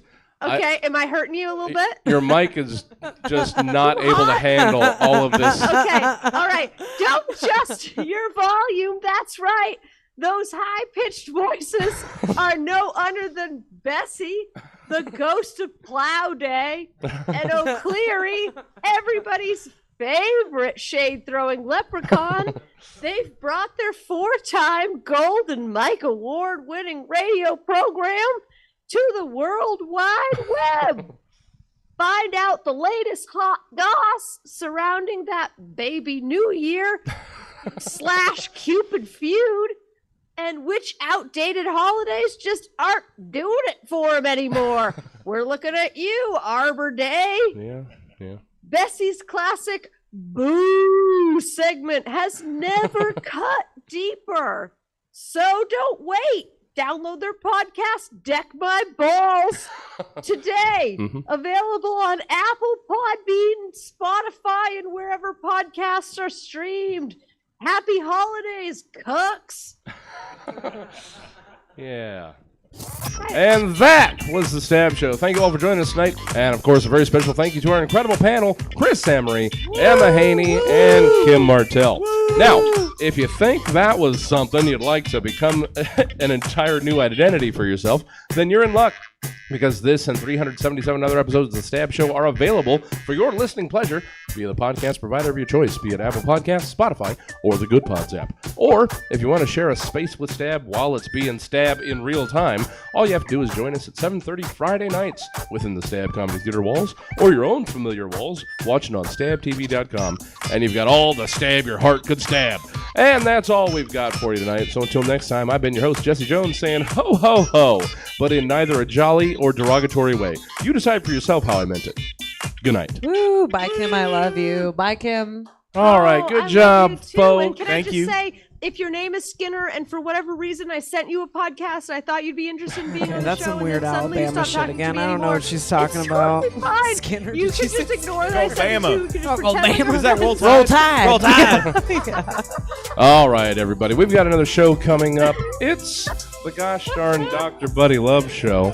So Bye, guys. give me a little bit of time to set up the stage, and you can enjoy some Dr. Buddy Love for your own self. Thank you, guys. Thanks for coming out. All right, let's do this. Thank you, guys. Appreciate it.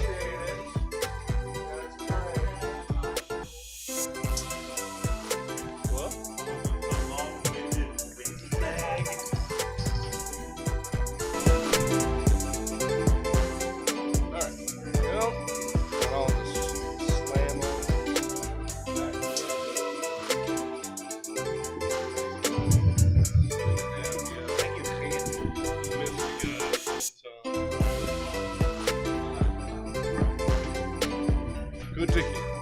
That's what we're going for.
lovely as a cactus, you're as charming as an eel, Mr. Grinch. You're a bad banana with a greasy black peel.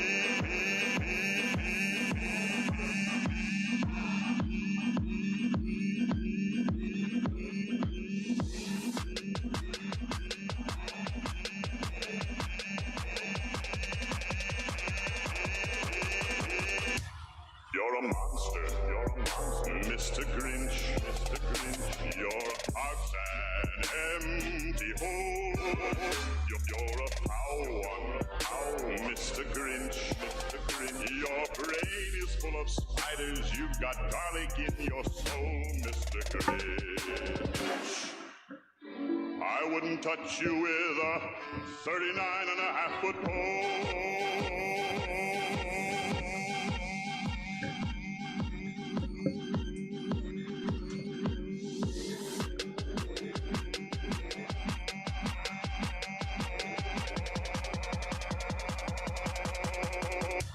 You're a vile one, Mr. Grinch.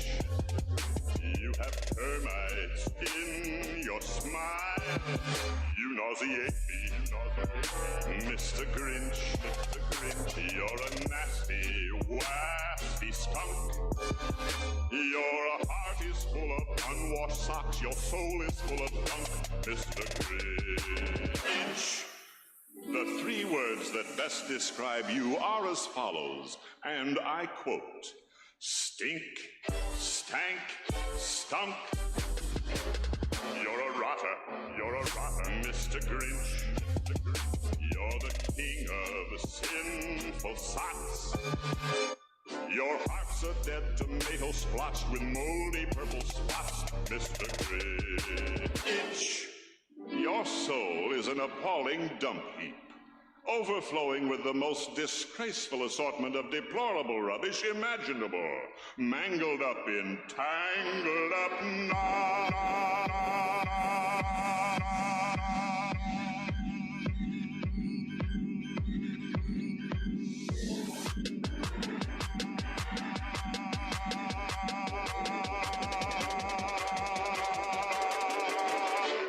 You're a mean one, Mr. Grinch. You really are a heel.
Welcome to the Stab Comedy Theater. It's time for Dr. Buddy Love. Please welcome to the stage, Dr. Buddy Love.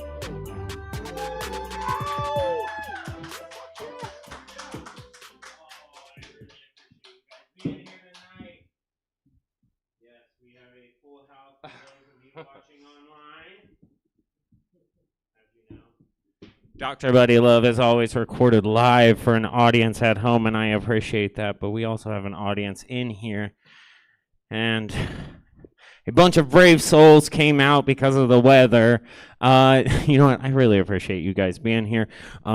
This is going to be really fun. Let me introduce you to the show. What is Dr. Buddy Love? Who is Dr. Buddy Love? Let me get right into it. That's me. Basically what happens is Dr. Buddy Love is me after a couple of drinks with my friends, when I get a little too personal and ask them things I shouldn't, maybe.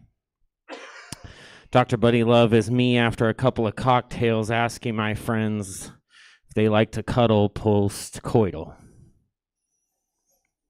You see, me, I don't like to cuddle post-coital, but my partner, she is a very big cuddler post-coital love. And the problem with that is, I don't know if you guys could tell by the tiger stripes, but I'm not in shape. I'm not a very in shape person, but I'm a very generous lover, or at least I like to pretend I am. And so I go as hard as I possibly can, using everything I possibly can. And afterwards, I have nothing left physically to wrap my arm around another human. Yet every single time we finish, my partner decides that that is the time we must embrace. Sweaty and gross as I am, trying to catch my breath. After I, of course, hit my inhaler, I feel pretty good, but it's just not something I'm into. But that's the kind of things I like to get into with my friends when it's very inappropriate. I'm not very welcome at Friendsgivings, to be clear. I ask way too many inappropriate questions. Once I get to about White Claw number 3, friends are like, uh-oh, Buddy's going to ask us what the size of our penis is and what our thoughts on circumcision is. And it's true, that's what I'm going to do. And that's who Dr. Buddy is as an intro for you guys. But to get in further, this show is so that I can give a little bit back to charity. I've had a lot of things happen successfully my way, and a lot of good things happen to me because of a lot of very generous and wonderful people. If you've watched the show long enough, if you're on the internet watching the show, if you're here, if you've seen the show before, you know that I typically do this show and all the proceeds get donated to Planned Parenthood here in Sacramento. They have been a big help to me. However, this month they have found a charity that they believe that is a little more needy and a little more important for this time of the year, and that is the Trevor Project.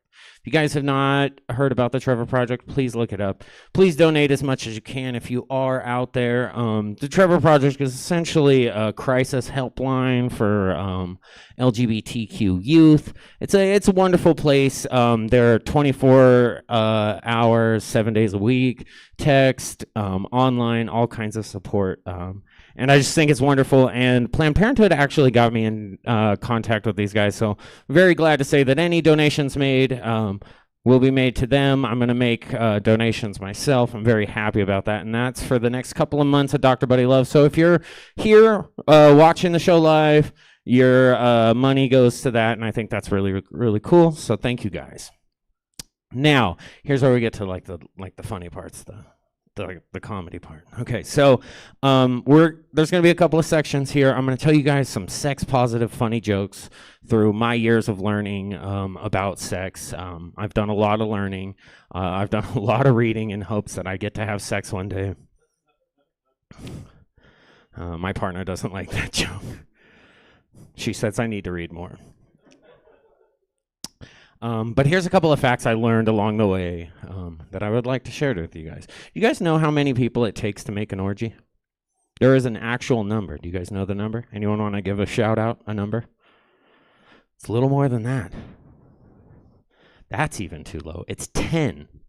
10 people make an orgy. Yeah, anything less than that is a sum, a 9 sum, an 8 sum, a 7 sum, and so on. Which is a really fun fact that we all know now together.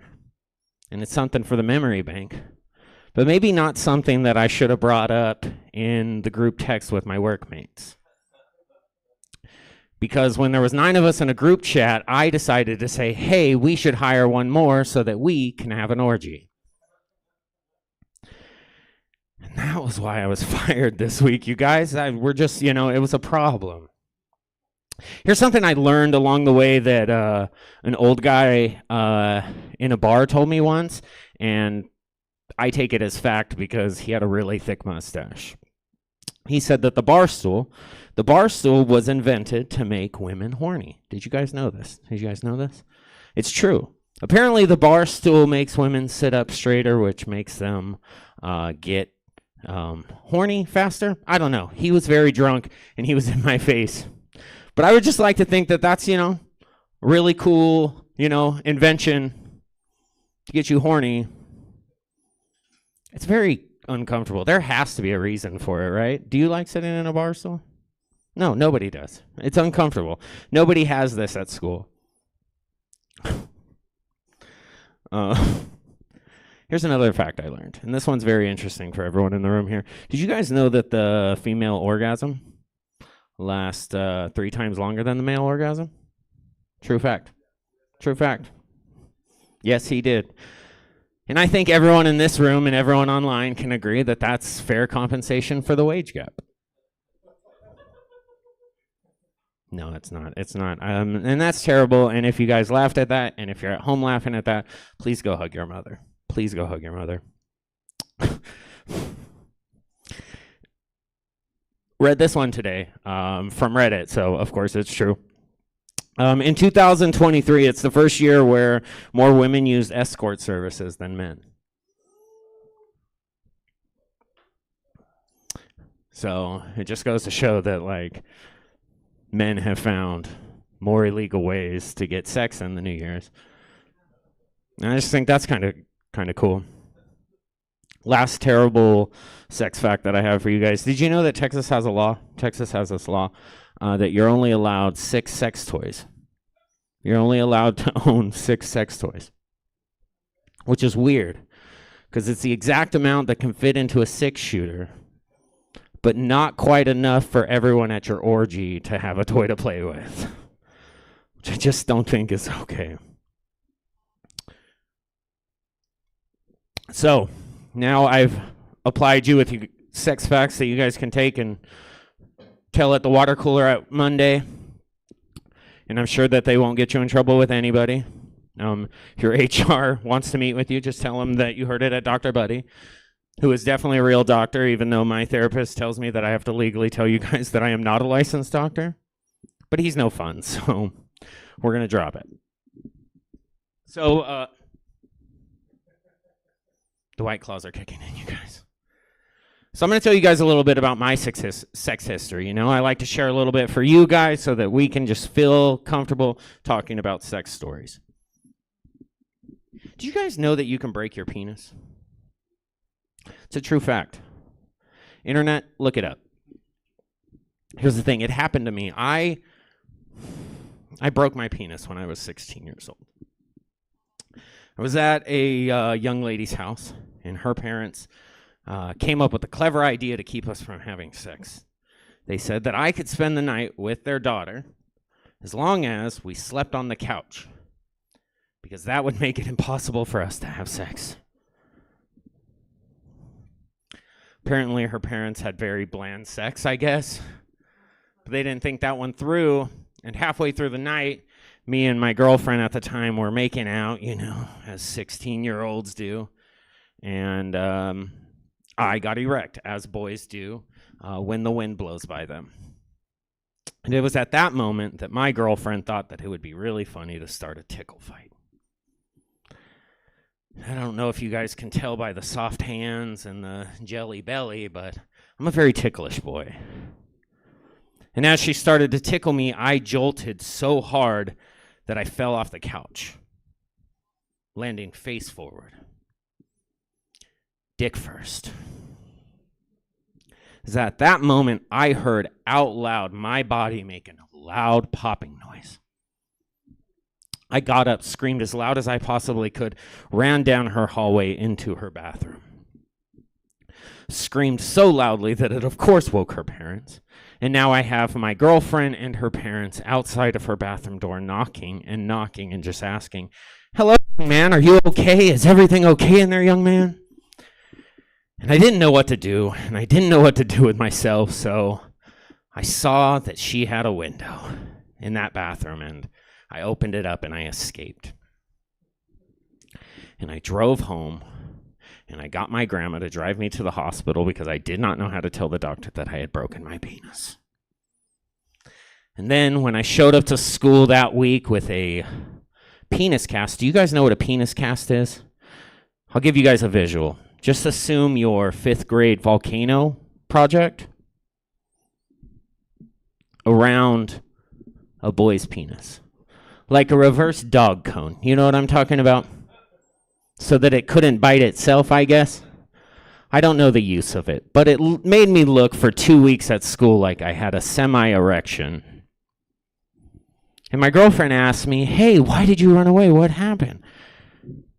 And still to this day, I couldn't explain to her that, hey, I broke my penis in a tickle fight, and I had to have my grandma take me to the hospital because I didn't trust your parents. And that led me to losing my virginity. I'm going to tell you guys about how I lost my virginity because that's what we do at the Dr. Buddy Love Show. We share stories. How I lost my virginity was at a theater competition. You guys knew that by looking at me. I didn't have to tell you guys that. You could have guessed that. I know. But it's true. I lost my virginity at a theater competition here in Sacramento, at Sacramento State. I was a big-time theater kid, you know. I don't know if you guys know this, but I have an award named after me at Sacramento State for theater. It's the Just Buddy Award. Look it up. You know, it's on my resume. It has never once come up in an interview, but it is definitely on my resume until the day I die. But here's the thing. I was really good at theater, even when I was in high school. And I was at this competition, and I met this young lady. And she happened to be going to college at the time, and she didn't know by my big, bulky size that I wasn't a college kid, because why would a high school kid be at a theater competition for college kids? So she took me with her friends out to the train tracks. And we did some drugs that I had never done before, and we drank some stuff that I had never drinking before because I was an innocent young man who was at theater camp. Here's the thing about theater kids. They are the horniest of all teenagers. It's theater boys and 26-year-old SoundCloud rappers who are tied for the most people who have sex with teenage girls. That's a fact. It's an actual fact, you guys. And I was just so horny that the idea of this girl, this college girl, wanting to maybe have sex with me was way too enticing. So halfway through the conversation, me hanging out and doing these cool illicit drugs with her friends, she picks up the blanket. She heads to the other side of the tracks. It's at that moment her friends tell me, hey, I think she's waiting for you. I was like, oh no, is this it? Is this the time? And of course it was. I lean over and I get over to the tracks, and there she is, spread eagle on that blanket on those dirty, disgusting rocks. And after giving her about the 30 seconds of the best lovemaking that I could possibly muster at that point in my life, I came. And I thought I had done a really good job. She had even patted me on my chest. And it was at that moment that I heard a bunch of snickering and laughing from her friends. And somebody say, was that it? At that moment, you guys, I ran away. And as I was running away, I thought to myself, I cannot let these bullies win. So I screamed out, I'm underage. You're a rapist. Goodbye.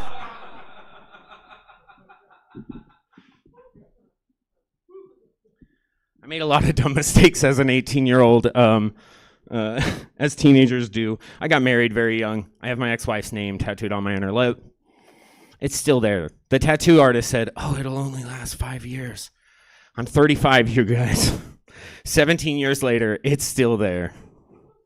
And if I don't marry another woman named Tessa, I don't know what to do with this thing.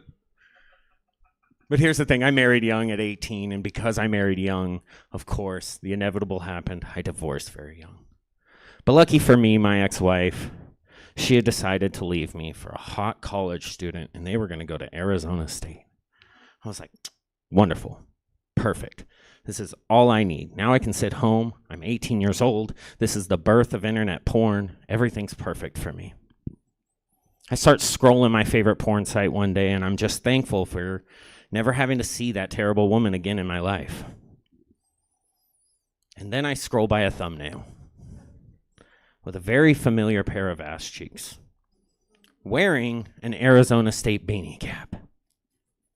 And I thought, there's no way, it can't be. This isn't real. But of course I clicked the video. I was a curious boy.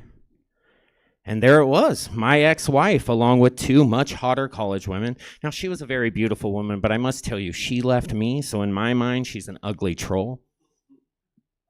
But there she is with these much 2 hotter young college women, and they're playing a game of flip cups. But not any flip cup, they're playing strip flip cup, the sluttiest of all flip cup. And they're playing with these 2 Axe body spray cans come to life, and I'm just sick to my stomach.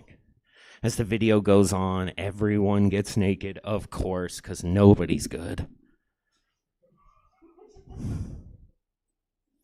And then the girls start making out and the boys are hollering. And it's at that moment, as the video starts to pick up with the hotness, that nobody notices that my ex-wife has left the screen. The 2 much hotter girls are now being banged out by these 2 Axe body spray cans come to life, and it's a really good film at this point. The film finally comes to a climax and everyone comes, including myself. And it's at this moment that the actors on screen burst out into laughter. As the screen pans over to the bed next to them to find my ex-wife completely passed out and unfucked. And I don't know, something about watching that movie on replay over and over and over and over again just makes me happy knowing that her sex life had not changed since our dating age.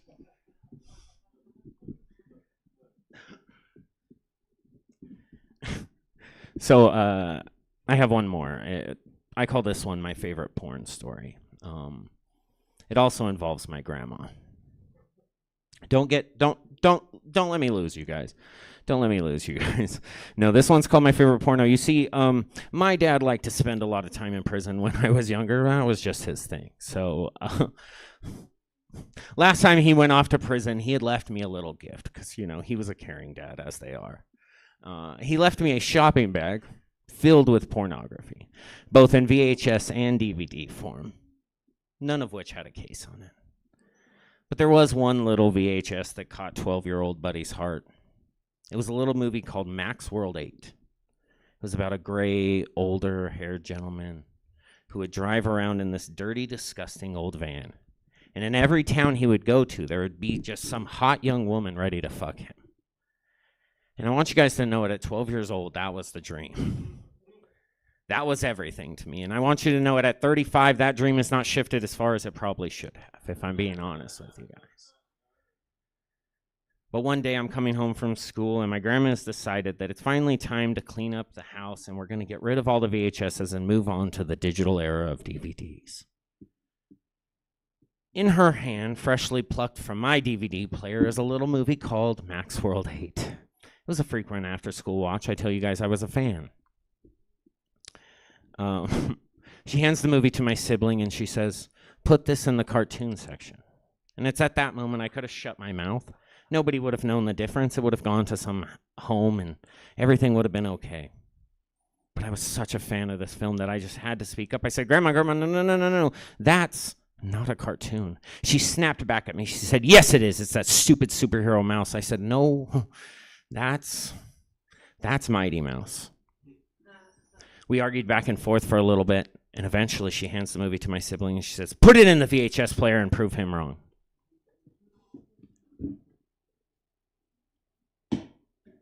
Sacramento, I tell you guys, the next few moments only took a few seconds, but they felt like a lifetime, because I knew exactly 2 things. 1, that was not a cartoon. And 2, because of my rabid fandom of that film, I knew exactly which scene was literally about to come onto the screen. Max has just met young Rebecca in the hot Arizona sun. She's a 27-year-old Asian American woman looking for 2 things: ice cold water to cool down, and hot cock to warm right back up. A line from the film. I tell you guys, I was a fan. We're about 28 seconds into their lovemaking session, because at 12 years old, I want you guys to know that that's about as far in as I can go. And at 35, I've at least doubled that time. Woo! My partner, hopefully watching online, can attest to that. Write it in the chat, baby. Or don't. It doesn't matter. The house will probably be locked when I try to come home. The movie turns on, and there it is. Max has got young Rebecca just bent over his dirty, disgusting sink. And then I see it out of the corner of my eye. My old gray-haired grandma, she flies across the room. She pulls the movie from the VHS player. She turns around, and with Tom Brady accuracy, she chucks it across the room, hits me in the head, and screams, "I guess it's not a cartoon!"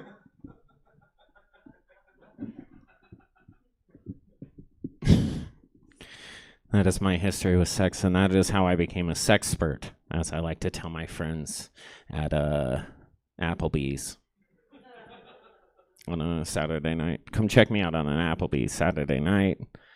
$1 margs? Anybody? You guys want to hang out? Anyways, let me tell you guys why you guys are here. This month, I want to talk about some vacation stories. I went on some vacations for the first time in my adult life. And don't start looking at me like I have money. No. I finally have a partner who has vacation money. Thank you, baby. Here's the thing. I've never gone on vacations as an adult, unless you count like going to the river and getting drunk with your friends as a vacation, because vacations are expensive. But I met a very nice person who has taken me on 2 very lovely vacations with 2 very weird outcomes this year. The first one was to Mexico. Has anyone here been to Mexico? Woo! So you guys know it's a nightmare getting through the airports to Mexico, right? And I look the way I look. To and from Mexico, it was 4 airports between it and 4 random searches. You know, apparently, I have a warm crotch because it kept setting off the alarms. A lot of women say that they have a bomb pussy, right? That's a thing that a lot of women like to talk about. Apparently, according to United Airlines, I have domestic terrorism dick. It's true. Exactly. I got stopped every single time, and my partner at the time was like, "Hey, we could get TSA pre-check." And I was like, "I'm a white guy in my 30s. There's no way they'll bother me."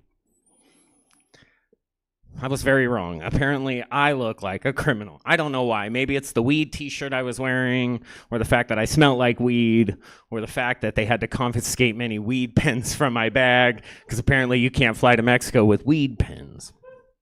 Which brings me to the second part of my Mexico trip. Trying to find weed in Mexico. I don't know if you guys know this, but trying to find weed in Mexico is really hard. For a place that legalized all drugs, finding simple marijuana was a goddamn task. You see, I was at a resort for a friend of my partner's wedding. We'll get onto that in a second, because that is the piece de resistance of this incredible vacation. So I start to look around this resort for somebody who might know weed. And I can't find anybody. But out of the window of my room, out on the beach, I see a gentleman who is my hero. Because he is wearing nothing but a thong and 10 sombreros stacked on top of each other. And I said, if anyone in this place can find me marijuana, it is that man. I stopped him and I asked him. And apparently, no, he did not have marijuana. He only sold hats. Which is a good marketing ploy if you have nothing else on you other than the thing you sell. But he knew a guy who he thought could get me weed. So he gave me an address. And I go to this address in Mexico, not knowing anything. And it turns out that this is a drug den where weed is not something that they sell. So now I walk out of this drug den with my new sombrero and some cocaine, but no weed. And it's at this moment that I see on the corner of every shop in every place in Mexico that I can get steroids, antidepressants, any other drug in the world. And I just realized that marijuana is the one drug that's not cool in Mexico. So I was the square in Mexico. But the best thing about Mexico was the fact that we were going. I don't know if you guys know this, and maybe this isn't true for you, but I've learned something about women that I think is uber fascinating. Women will keep female friends that are terrible human beings if it means that one day they can go to a destination wedding. Is this true for you? Do you have any terrible friends who you'd go to their destination wedding? You got to get richer friends. It's true. It's true. My partner has some lovely, amazing, wonderful friends, but then she has some friends who grew up in San Diego, and I don't know if you've ever met somebody from San Diego, but if they grew up in San Diego, that means that their parents had money to live in San Diego. For some reason, these people have grown up to think that rules do not apply to them. So this love story, this is a love story that I just think is brilliant because I got to go to this wedding, and this is the first time I'm meeting these people.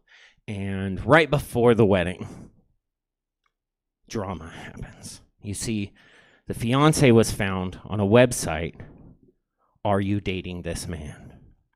It turns out San Diego has this network of people on Facebook who are continually dating the same creepy men.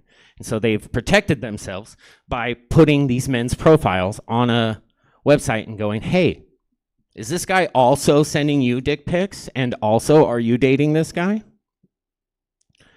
So this fiance is found on this website. And you think to yourself, okay, of course, we bust him, he goes out, we dump him. End of story. We all go to Mexico and celebrate. No, that's not what happens. You see, she confronts him. And his excuse is, I'm sorry, dear, you've gotten fat and unattractive. So I've sought out these women online, but I'm not having sex with them. I'm not cheating. I'm just looking at prettier women online. So what does this woman do? Does she burn the house down? Does she take him for all of his money?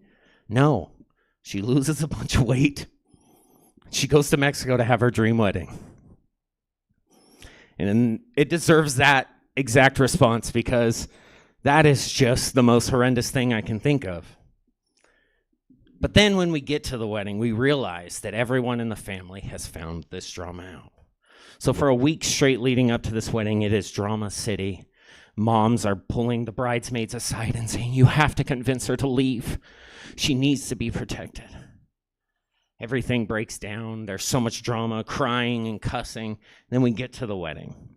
And I have to say that the way that the bride won at the end, to me, makes it all okay.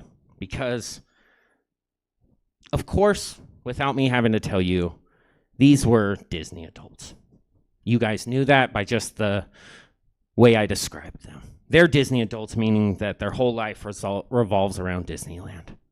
And meaning that the bride was going to come out to a Disney song. And I don't know if you've heard a Disney song before, but there are about 1,000 Disney songs that you could come out to that would be perfect songs for a bride. But this bride's favorite movie, of course, was Beauty and the Beast. So, of course, you think to yourself, bride coming out to a Beauty and the Beast song? Oh, it has to be Belle's Anthem or something beautiful like that. No. The bride comes out to the song Beauty and the Beast, which describes this man as a monster who is lucky to be in love with this beautiful princess.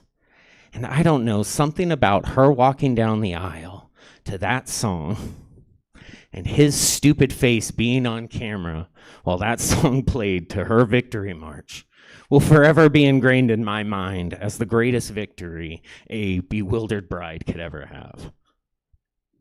I love that story. And then that leads me on to my last vacation that I took this year, just recently. I don't know if you guys look like you guys might be old enough, but do you guys remember a wonderful, magical place called Hollywood Video and Blockbuster, right?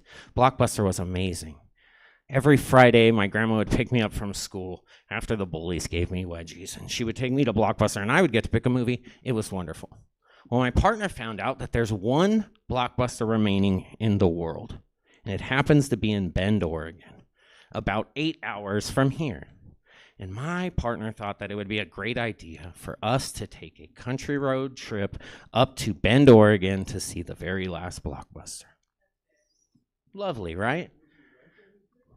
You can. Here's the thing. The Blockbuster is the least interesting part of this entire trip. The Blockbuster was magical. It was like going into 1990. The sides of the place are Blockbuster. They are renting movies. There was families in there letting kids pick out video games to rent. It was weird.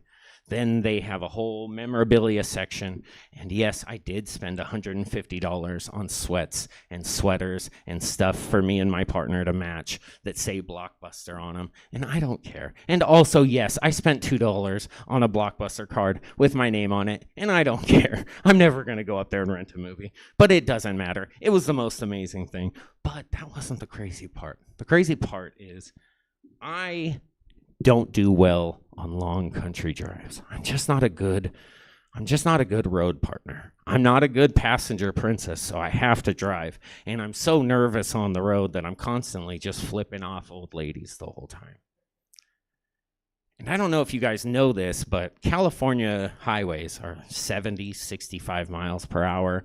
Oregon highways are 55 miles per hour. Change it, Oregon. Fix it. That's not okay. And they don't speed there. They don't go over the speed limit. I don't know why. I've wanted to fight every single person I drove past in Oregon. I flipped off so many people. But there was one person who could not just get their finger flipped, could not take the flip off and just move on with it. No. This old woman would not take it standing down. She followed behind me, honking, screaming, flipping me off, passed me up. And we did it back and forth for a little bit because she would pass me up and then she would slow down. And I am very egotistical. I am not going to lose to an old lady. So I would beat her. Then she would beat me. Then I would beat her. And my partner's the whole time just screaming, please don't kill us for this old lady. But I was determined to win because she was one of those old ladies who had all those terrible bumper stickers on the back, the MAGA stickers, the penis stickers, all of that stuff. But there was one that really upset me because I do not understand it. It was a giant bumper sticker on the back of her car that said, "One nation under come," with a bunch of silhouettes of penises. This woman is at least 80 years old. She has not been under one nation of come in a very time, and I did not understand that bumper sticker. I was not about to let this woman defeat me. As we're racing back and forth, eventually, she gets pulled over by the police. And it's at that moment that I decide to pull over in my victory and pull over to the nearest rest stop. Pull off to the nearest rest stop to tell my partner about my wonderful victory and to smoke a little weed, because that's what I do. I look like a person who smokes weed, and I am. But here's the thing. It was very windy. I don't know if you guys know this. It's kind of windy in Oregon. I don't know why. There's so much wind there. It's stupid. But I'm at this rest stop in Oregon, and I'm smoking weed. However, I don't know that the smoke cloud has reached over to the car next to me and my partner. We're in the back seat of that car as her parents are in the bathroom taking a piss. Is a little baby with the windows down.